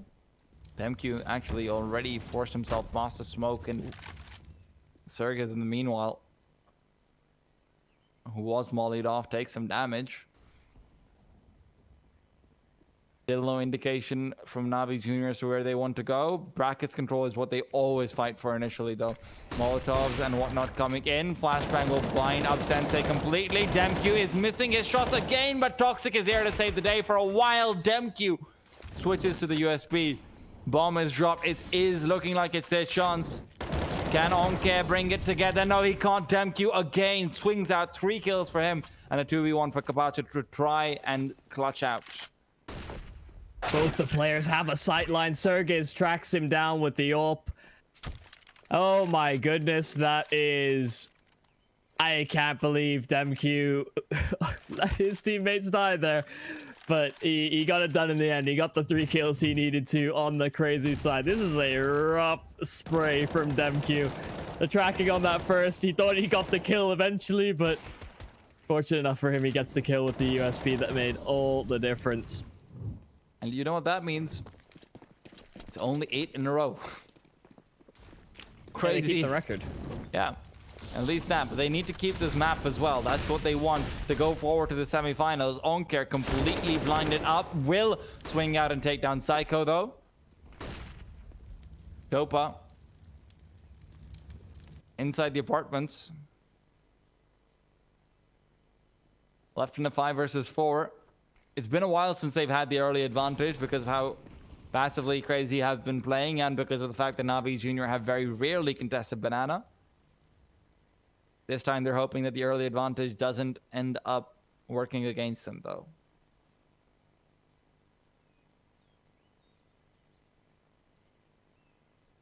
Absolute radio silence for Navi Jr. No steps, no utility deployed. Limited to work off of if you're Crazy, so still split up 2 and 2 apiece. A smoke deployed. Out of timing. And they're out of smokes on this CT side. They have the Molotov on Circus. Should they feel any pressure, could deploy that through, but does he give that up over scoping in with the AWP? They've got the rotation through as well. They're really hoping Sensei can lock down the A-bomb site. Here's the hit now from Navi Jr. The fast pace at that. Demq with the first. And there's the trades. There's Crazy actually getting kill after kill. I thought Demq fell, but no, he's still alive and kicking. Now just the two Topa and Gaspadarov show for Navi Jr. Can they get another round right back? Crazy thought they'd stop them in their tracks. And Toxic has to wait for his teammate. Last time it was Bit and Gaspadarov. Topa will try and replicate that success, but this time all they have to do is turtle. There are no Molotovs coming over. There's very little they can do to try and force these players out. They do realize where they're positioned, but because of how close they are to each other, they need to get both one by one. Toxic and Sensei, though, perfectly done and perfectly played. Gaspadarov was baited out to trying to take the peak, and there you have it, 15th round for Crazy. And that was so well played all in all from Toxic initially, because the Molotov he threw towards Hobbit makes it so Demq can actually get those kills. The second the D-side players have crossed into Hobbit, they can duck down and avoid most of the damage that Demq can deal to them. And because of that molly, they are forced to walk straight into his crossfire. So really good team play. It's a very small thing, but that one Molotov is a game changer. And just as Navi Jr. were about to take the lead for themselves, Crazy answer back. Like, the Gaspadarov, though, has been so impactful these past few rounds. Finally, he's put to bed. Sensei opts him right back, and he's looking for more. Demq as well will find a kill. This might be it. This might be the road over for Navi Jr. Capacho in a 1 versus 4. Sensei with 3 kills thus far. Can Capacho one-up them, save Navi Jr., keep them alive in this series? It's seeming less and less likely as the bullets ring through. They know where he is, tagged down low. Capacho, I'm sorry, my friend, it's not looking likely. Sensei gets the 4th, and Crazy finally close it out 6